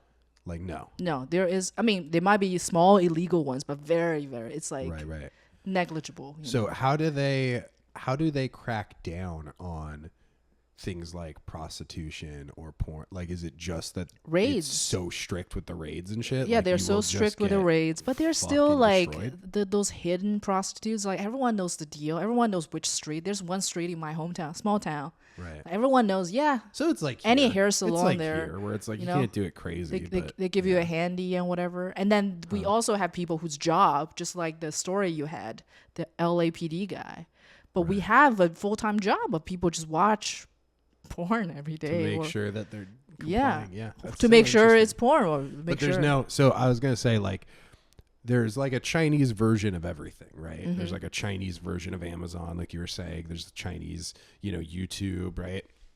But there's no Chinese OnlyFans. No, it's the only one they no. won't Hey, OnlyFans, don't worry. There is no Chinese company Yep. that's going to They take a won't- piece they of your won't cake. come for you. Yeah, but I wouldn't say there isn't like Chinese people organize like agencies that hire those OnlyFans girls. That exists, but you know, as a company who set up the Yeah, server right, and right. offer the platform, no, it's not possible. But that brings me to this very interesting topic. When they tried to shut down TikTok, a lot of people went to Red Note, Xiaohongshu, which is another Chinese TikTok-like social media, kind of like Instagram and TikTok had a baby. And there are a lot of like American users and Chinese users are freely talking to each other. But that's only temporary. If there are enough like American users in Red Note will have two versions, a China version and American version. Those two people can't talk to each other because that's just a rule in China. Wow. So this kind of discussion is only temporary because when they designed the app, they didn't think there's going to be users who are actually Seeking not it Chinese out that they're because not there's advertising to. And Yeah. yeah. there are some Chinese students who study in America will use the app. Right. But they didn't think, oh, there's going to be actual like American users. And there's a picture online you can find, like the moment when TikTok was banned and people just like flooded in the Red Note in droves. That night, the Red Note, office building is bright like all night. Everybody's working. Everyone's working. Yeah. There's people snap a photo. It's like 3 a.m. Wow. Everyone's working there. Because they're trying to get the American version of the app. No, they're trying to sure the big influx of traffic. yeah. And eventually they're gonna separate those two servers. It's interesting. One of my friends was on there and he was talking to Chinese people and he said that one of the things was one of the Chinese people, like they were talking about like what's like stuff that they've been told about each other's countries that weren't true or were true. Yeah. And the one was the Chinese person goes, I gotta ask you. Yeah. If you have to go to the hospital in an Yeah. ambulance, does it really cost you $1,000? Yeah. And he was like, "Yeah, No, that's not no, true. it does. $8,000. yeah, $1,000 if you're lucky." Yeah. Yeah, no, that was one of the things. My that he was favorite like, comment "Oh, wow." is I saw a Chinese user saying, "Why do you guys eat so much since you don't have free health care?" God is there. Yeah. God is there. China has free healthcare. Yeah. See. We actually have free healthcare, and And it's that- not like the fake Canadian one is like, It's yeah, good. you probably wait for like 4 hours, but yeah, you can get treatment the same day. I wait 6 hours here and I pay for it. Yeah. You know what I mean? Like, yeah, no, the American healthcare system fucking sucks. Go Luigi. We need 10 more of him. Yeah. Yeah. What would happen to a Chinese Luigi? Oh, first of all, organ harvest. Eventually, I'm not joking, Yeah. because you'll be sentenced to death, and then in China, all the death inmate after the death penalty, the doctor would just or swarm up and then take their organs. Right. Yeah. Right. Naturally. So that goes to I So- always want to know. You made a documentary about Falun Gong, the Yeah. cult behind the whole Shen Yun, concerts. Yeah, yeah. If you've ever been in a bakery and you Yeah. saw on the door they have a poster for a Or ballet, a it's pho that. place. Yeah, You a see the pho Shen Yun. place, It's totally. run by one of Totally. the biggest, Some the hair biggest, salon. Yeah. the biggest Chinese cult. This is one thing I couldn't verify, so I didn't bring it up. I don't know the truth. I think it's bullshit. They claim Chinese government harvested their organs. Yes. This is their big Did you dig claim. into it? Yeah. So their big claim is that they claim a couple different things that are interesting. First of all, they claim that they had 70 to 100 million active members at their peak, I think they have 100 million and that members. that the majority of those people were captured by the Chinese government, killed, and organ harvested. I don't And so think that's where a lot of Yeah. their stuff for the organ harvesting comes. And so they claim now that their numbers are at like 20 million because 80 million of their people were essentially genocided and organ I harvested. think that's bullshit. Yeah. I think okay, to clarify a few things, there are 100. I believe there are 100 million members at their peak because I lived through that. It was in the 90s. I was a kid, but I remember seeing their pamphlets everywhere. Well, and I've seen the videos of like, I mean, it's just an endless sea of people, all doing the Falun Gong. And I live in a very small city, like a buttfuck town. I don't live in the big city. Every day I open the door, there's a pamphlet stick to my door, and they would print slogans on money. They would print slogans on like Chinese dollar bills. So you have no way. You see it all the time. Yeah, there would be like all the slogans and stuff like that. And I know I have classmates whose parents are doing it. You know, my mom knows So when it was taken, do you remember when they cracked down on it? Yes. What was that like? I talked about it in my last video, but basically I was watching Journey to the West, my favorite Monkey King show, and the TV signal just cuts off and the TV turned blue. I'm like, what the fuck happened? And I started to turn the channels. Every channel is blue. And they started to be like, this is the day when we crack down Falun Gong. This cult is a terrible cult. Here's the bio of the founder. And here's the list of his crime. Blah, blah, blah, blah. All day. Wow. And I was waiting for like 2 hours. I'm like, okay, when they're done, they're going to show me the rest of the episode. They cut off the fucking show in the middle of the episode. No, that's it. And then for months, every single day, all over the news is them doing raids. You know, they're re-educating these people. Their grandma's crying. I know it's wrong to be in the cult. I'm gonna follow the communist government now. Blah blah blah blah. All that, and I think in 2000, I want to say 2001 or something. I could get the year wrong. There is a people like set themselves on fire in Tiananmen Square. About like 8 or 9 of them. Yeah. But Falun Gong claimed that was staged by the Chinese government. Yeah. Chinese government said, if this really happened and there's footage about it, I don't know the truth.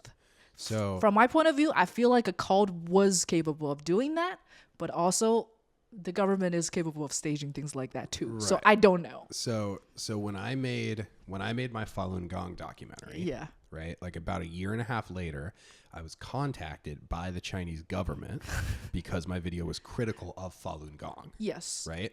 So the Chinese government, trying to pretend to be another company, contacted me and paid me $900. Yeah. That's too little. To make I wanted to keep them on the hook. Yeah, I knew that. See, they offered me 600. Then I was like, oh my god, you are China. So I should have been like, pay me like a piggy. Yeah. But they paid me $900, and I had to send them. I just had an AI write the script for the video. Yeah. And then when I delivered the script, I did it like this so that it would be the least interesting thing possible and that nobody could actually make it through the video. Yeah. And I did like the minimal amount of editing just so, and it's like, if you watch any of my other videos have like pretty good retention, this one just drops. Yeah. It's like, which what is the fuck exactly is this what shit? I wanted. Yeah. I wanted the video to be terrible. And then like also the contract they signed me was like laughable. What is the contract? Like the contract like had it was like written in like broken English. It like didn't have a date on it. Like they signed it by just signing the name like Jesse. Yeah. Like just a first Are name. you sure it's not the Burma pig farm? It might have been. So I just signed it with like, I wrote it like Kyle with like a crayon and like a backwards E. Yeah. Like just my first name. Yeah. But that was their like official contract. But they, one of the interesting things that they had me do on that video was they had notes. Yeah. Right? Like after the first cut. Yeah. And one of their notes was to specifically highlight how Falun Gong members set themselves on fire and how the cult made them do that. Yeah. So like, while I do think it's very possible Falun Gong members set themselves on fire. Yeah. It's interesting how much, just in my limited experience with the CCP, that they wanted to emphasize that narrative. To emphasize that narrative. Because that narrative is very important. You know what I mean? Yeah. That's like, okay, this is a crazy cult. Look at what they're doing. Exactly, you know, you have to. But I'm always I'm anti-religion in general. So ask me my opinion about Christianity. Ask me about my opinions of cults in general. And the organ harvesting thing from Falun Gong. I think it's bullshit. One of the most insidious things about them is that they're taking the actual Uyghur Muslim, the Uyghur Muslim, organ harvesting, like genocide that is real. Yeah. And they are tacking their numbers onto it. So they're having any of those be reported as them. Gotcha. So there is like, for instance, one of the things in my video that made it really sticky is there's this international tribunal, right, created by the United Nations to look into organ harvesting and see if it's really happening in China, right? Well, everyone involved with this tribunal links back to Falun Gong. Yeah. Like every person is involved with Falun Gong somehow. And so it's like when Falun Gong is the one funding all of their things, Of course. putting everyone together, it's like, it's not a third party neutral investigation. In fact, like I even used, there was a really weird documentary that I played some parts of that was created by Falun Gong, right? That supposedly showed them going into Chinese hospitals and talking to the doctors about organ harvesting and paying more to get like organs from people who just came in or like don't know that they're going to get them or whatever. And, you know, I'm just editing in the video with like what the captions say, right? Yes. Now, all my comments Yeah. are from actual Chinese people and Korean people saying that's not what they're actually saying in the video at all. They just put whatever captions they wanted to on this. These are just Korean people like having normal medical discussions. Like, this is nothing. Like none of this cult is is really sus. They're also for Shen Yun, they're accused of like underpaying or not paying their like dancers at all. Oh yeah, they don't. So pay they their have their dancers. own little pig farm too. They don't pay their dancers because it is seen as the greatest honor to God that could ever exist to be chosen as one of the dancers for the show, because they view it as like you are performing directly to God. And so it's not even a thing of like they're not paid. They're like, you should be honored. You're doing honored this service to not be paid. You know what I mean? It is a deep, deep honor. And it's like even their facility in upstate New York, like their compound that they have, none of the buildings were built with any regulation. They would put up, they'll erect an 8-story giant like dormitory, right? And the county will be like, did anybody approve this or do it? You know what I mean? I love it. But they're so like insulated from everything. You know, they have this little, it's deep in the woods in like New Jersey or like upstate New York, and it's just this wooded area, and they have a fucking like, I mean, it's its own little world. You know what I mean? One day like, a Chinese, always a Chinese. Dude. They've been Chinesing everywhere. Dude. This is I mean, they are so interesting too, because Li Hongzhi. Yeah, That's the Li founder. Hongzhi, he might be dead. I don't know. Is he still alive? Okay, so what happened is after the lot of people aren't crackdown, sure. after the crackdown, he got political asylum in America. Him and a bunch of core members, and now it's the #1 Chinese cult in America that controls basically 90% of Chinese media. Right. Epoch Times, Yep. radio stations and whatever. Very pro right wing. That's why they love Trump. They think Trump doesn't like China. is Messiah Right. sent by Buddha. I love that. Well, if you're anti-cult, you love you know the Moonies, right? Yeah. From like the 60s, Yes. the Korean cult. Yeah. So, are you aware where they are now? Where? So, the people, like the same family still runs the cult. But they got super, super, super into guns.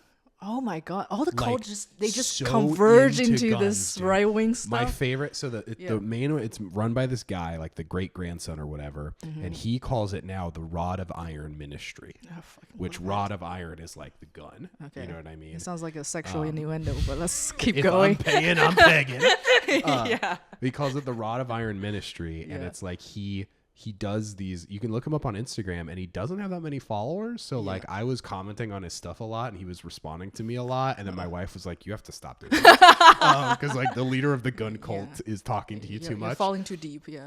And he does like these, he has a giant golden AK-47. So like he'll do these like live streams like at his desk, and he has this big gold AK-47 in front of him, and he wears a crown of bullets. And he'll be like, I'm a big boy with my big boy toy. He'll just be like, the West is so like corrupt and just like sexually like deviant, and like you have to just, you know, religion is the only way out of this and all this stuff. But my favorite is his sister, because she's like a very like ooh Korean girl.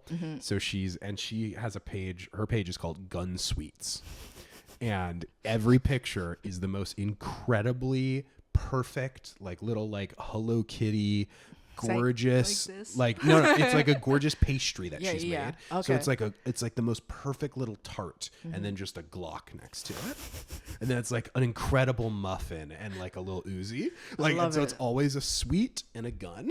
I fucking love it. It's all of her posts. I'm fascinated by cults. My favorite is Sinrikyo. You know, yeah. Oh my god, dude, they took it to the next level. Yeah, they did it. They did everything. They did it. Subway sarin gas attack. And what's even crazier is what I learned. I learned this a couple years ago. This is, you correct me if I'm wrong. Yeah. I think the sarin gas attack they launched in '97. I think. Yeah. In the Japan subway system is the reason why you don't really see any trash can in Japan. I don't know if that's true. That's what I've heard. Wow. That's what I've heard, because they're hiding it in the trash can. Wow. Well, that's like in the US, you never paid for bags when you flew on an airplane, and then after 9/11, they created baggage fees. Yeah. Because they were. I didn't know you didn't have to pay. They were baggage free. Fee? They were free before 9/11. When was that? It was all free. Just 2001. Yeah, just September the 2001 11th. terror attacks. Man, after Bin September Laden, 11th. like, now I'm against you. Now I have a problem. Well, and they said it was going to be temporary, just while they were doing like increased, bags searching and stuff. So what you're supposed to be paying for was them searching through the bag. I didn't know that. Right. Fuck. And then the fee never went away. Wow. Yeah. What were you saying right before that? Oh yeah. So the guy who can levitate. The guy who levitation. Oh my god, that's my favorite thing about Falun Gong's dude says he can levitate too. Yeah. I'm levitating. But he fucking. What is their obsession with levitation? I don't know, dude. It must prove some kind of divine. You know what I mean? Like so something. Interesting. But Shinrikyo had, basically they were like separating the families, right? Mm-hmm. So they would send the kids to this like kid enrichment center, is what they called it, right? And they were like, we're going to train them to be the next like doctors and the next politicians, and we're going to run this whole country, you know what I mean, in 10 years based off this next generation of people. Like they're going to be everyone for us. Yeah. And all these parents are like, amazing. Like our kids are going to get the best education. They're going to get placed into like government jobs and high level positions everywhere, because that's what the organization wants for them, right? Yeah. So the guy who ran Shinrikyo, who's like a crazy dude, he had a daughter who was even worse than him. Yeah. And he was like, oh, an adult shouldn't run the kids. A kid should run the kids. And so she became like an Lord of Flies? Yeah, a Lord of the Flies, but like with like a dictator of it. It's and crazy. It was like a little cult within the cult of all these kids. Have you seen the anime? No. The Shinrikyo has an anime. Really? Yeah, they made an anime. No fucking way. Yeah. They made an anime? Yeah, it looks crazy. When? Like, is it old or is it like newer? It's old. Wow. Yeah, let me try to show you. Dude, I might have to review the Shinrikyo anime. That's insane.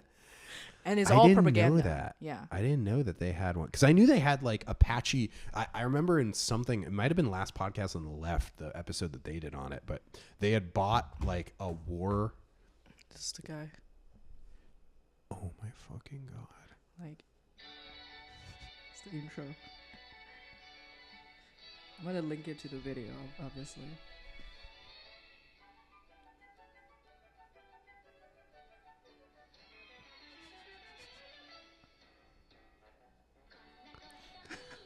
Yeah, that's him. That's totally him, dude.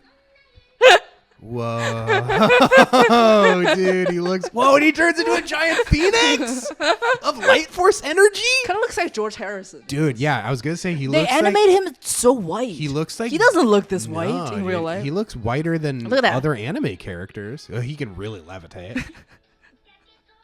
Dude. Yeah, no, he kind of looks like they're trying to make him look Jesus coded. Yeah, sort of. George Harrison. Like, yeah. Like Jesus and the Beatles. It's interesting. Oh, and then the reel. Cut to the reel. That's crazy. I'm fascinated by them. I love any like organization being like, you know what we need? we need an anime of our own. That kicks ass. Because that's like not that different than VeggieTales or like a Christian. Yeah. You know what I mean? Like there's all kinds of like, white Christian kids cartoons, right? But like that, just knowing what they've done.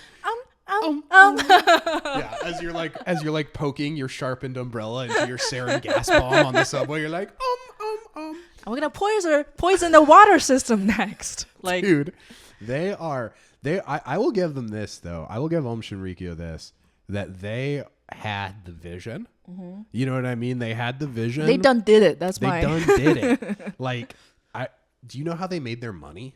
How? The first thing he did was get scientists into the cult. Oh my God. Just to interrupt you for a second, that reminds me of something. You know why they did the sarin gas attack? Why? Their initial plan is to have like a nuclear bomb or some sort. And they actually looked into it. They sent someone to say, hey, can you buy some like nuclear bomb? And then they're like, they did it. They traveled to like different places of the world. They're like, yeah, that's a little bit rough. So, okay, let's just take a second and back step for a second. Let's do the sarin gas attack first. They're trying to build like a nuclear bomb. I had heard that they bought like an Apache like war helicopter with like missiles on it and shit. And then when they got it, nobody could fly it. Like nobody knew how to fly it at all, so it just sat there.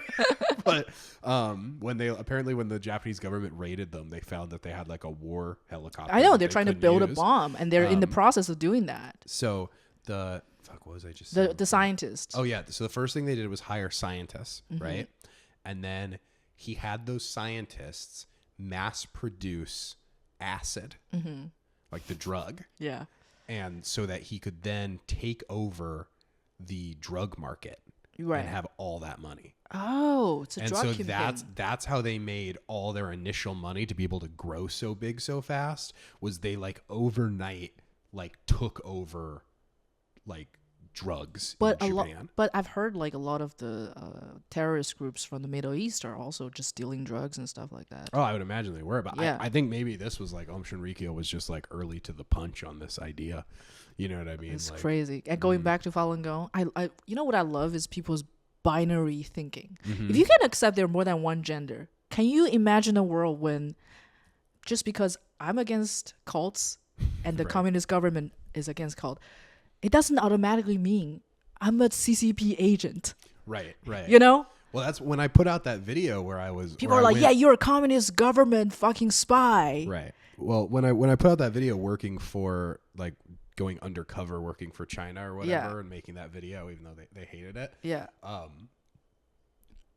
I got all these comments because obviously in the video, I'm like, the CCP party is like, the Communist Party of China is fucked up. You know what I mean? Like, obviously. Guys. Yeah. And I'm like, hey, guess what? America, we're also pretty fucked up. So you're giving asylum to these motherfuckers? Right. Yeah. And I got a lot of comments from people because I posted it on like the China Reddit and stuff. Yeah. And I got all these comments from people being like, I fucking hate these people that are like not Beijing and not DC. And I'm like, are those the only two options in your mind? Like one of them must be right? Like maybe they're both idiots. They're investing in the same pig farm. Jerks, right? They're both pig farming. Like, it's but all. You missed a golden opportunity. I was talking to you about what white monkeys are. Okay, it's a very offensive racial slur. I want to explain what a white monkey is. Okay. They're white guys. I haven't played Wukong yet, so don't spoil it for me. Yeah. I wish it has something to do with Wukong. Great game, by the way. Fucking great game. Is Wukong a really big figure in China? Yes. Like before the game, like everyone would just know Wukong immediately on seeing him? My comic book is about Wukong okay, too. Cool. Yeah, Fuck it's based yeah. on it. Yeah. Okay, sick. Yeah. Your comic book is so cool, by the way. Like the art style is so sick. Thank you. The artist is from Spain. He's amazing. It's great. Dave is great. It reminds me a lot of like Gorillas and Tank Girl. Yes, that's one of my biggest inspirations. Yeah, I love Tank Jimmy Girl. Hewlett. I love Tank Girl. Just to go back to the white monkey for a second. A white monkey is a white guy from maybe America or some other Western countries. What they do is to set up a social media account in China, and their business is they're going to be the most pro-China talk head ever, and they'll be like, I love China. China's great. And they would be like, I love the culture. They'll be eating somewhere. And they'll be like, back in America, things are so terrible. I'm in the Chinese hospital. And it only cost me $5 for this blood test. And then because they're white, right? And then people are like, boosted. Get boosted crazy. All the like patriots, Chinese nationalists was like fucking getting hard over it. But do you also think that like the Chinese government incentivizes these companies to like build that into your algorithm? Wouldn't be surprised if they want to pay you $100 to do it. And I'm talking about these accounts. They have like millions of followers, and they have sponsored deals and whatever. And you see they're not just from America. They're from Russia. They're from Ukraine. And they're just like singing the good song about like how great China is. Right. And at some point, there are a lot of those accounts, and Chinese like people start to get like upset about it. They're like, okay, now I see you're not being genuine. This is a business for you. So they moved camp to Thailand now. So now Thailand is Thailand social media, they'll be like, people, I love Thailand. Here's me eating pad thai. Oh my God. 6 months and they'll be like, Cambodia is the best. I know. They're moving. Basically how those white monkeys run their business is very, very similar to like the scam groups. Right. They started in mainland. They couldn't do it anymore. They moved to Thailand. Thailand is getting a crackdown on them. Wow. And then they moved to Burma.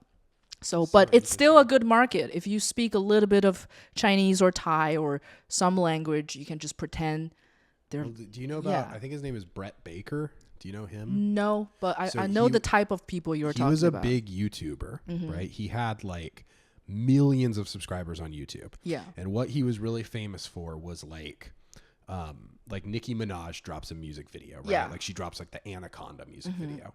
He has a music video parody of Anaconda out that looks like that music video, like the set design, the costumes, everything, like the next day. Yeah.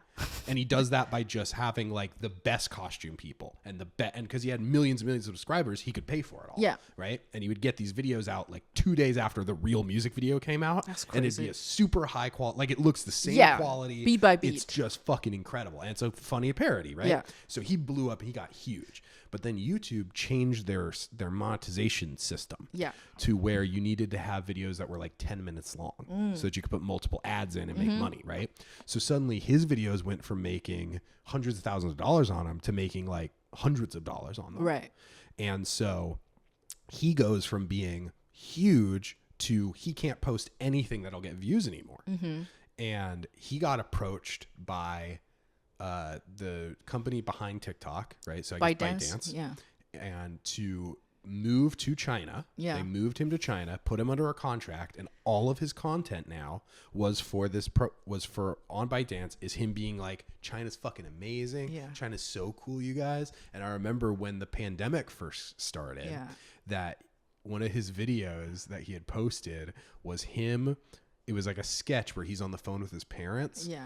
And his parents are like, they're not doing anything here. Like everybody's getting sick and dying and the government won't do anything. And then he's going, well, in China, it's all really good. Well, that backfired pretty fast.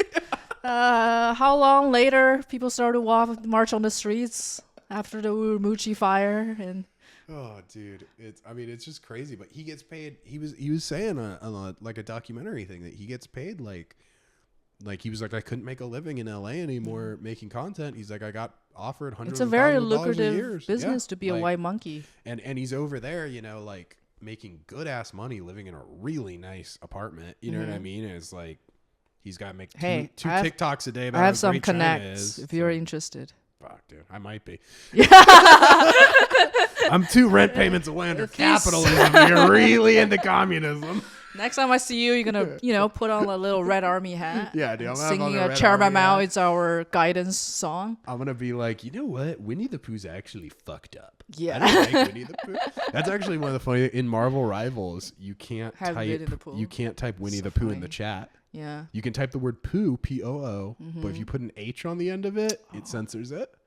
You can't type the word Taiwan. You can't say Taiwan's a country. Can't do any of that. One of my favorite hats, I just have a trucker hat that says I heart Taiwan. I heart Taiwan. That I got from a Taiwanese restaurant that's really good. Yeah, I like Taiwanese people.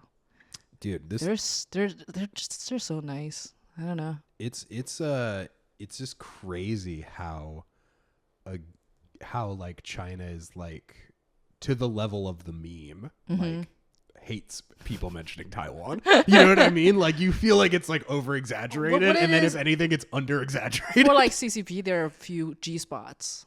Yeah, and that's one of them. There are about like 40 G spots. But if you circumvent all 40, you might be okay. Sounds like their pussy's pretty dark to me. Sounds like it's not really virgin material. Okay. Might be a little mold. All right. With that, we're going to end this episode. Awesome. It's pretty educational. This was so fun. Zia. Yeah, Thank it's you. very fun.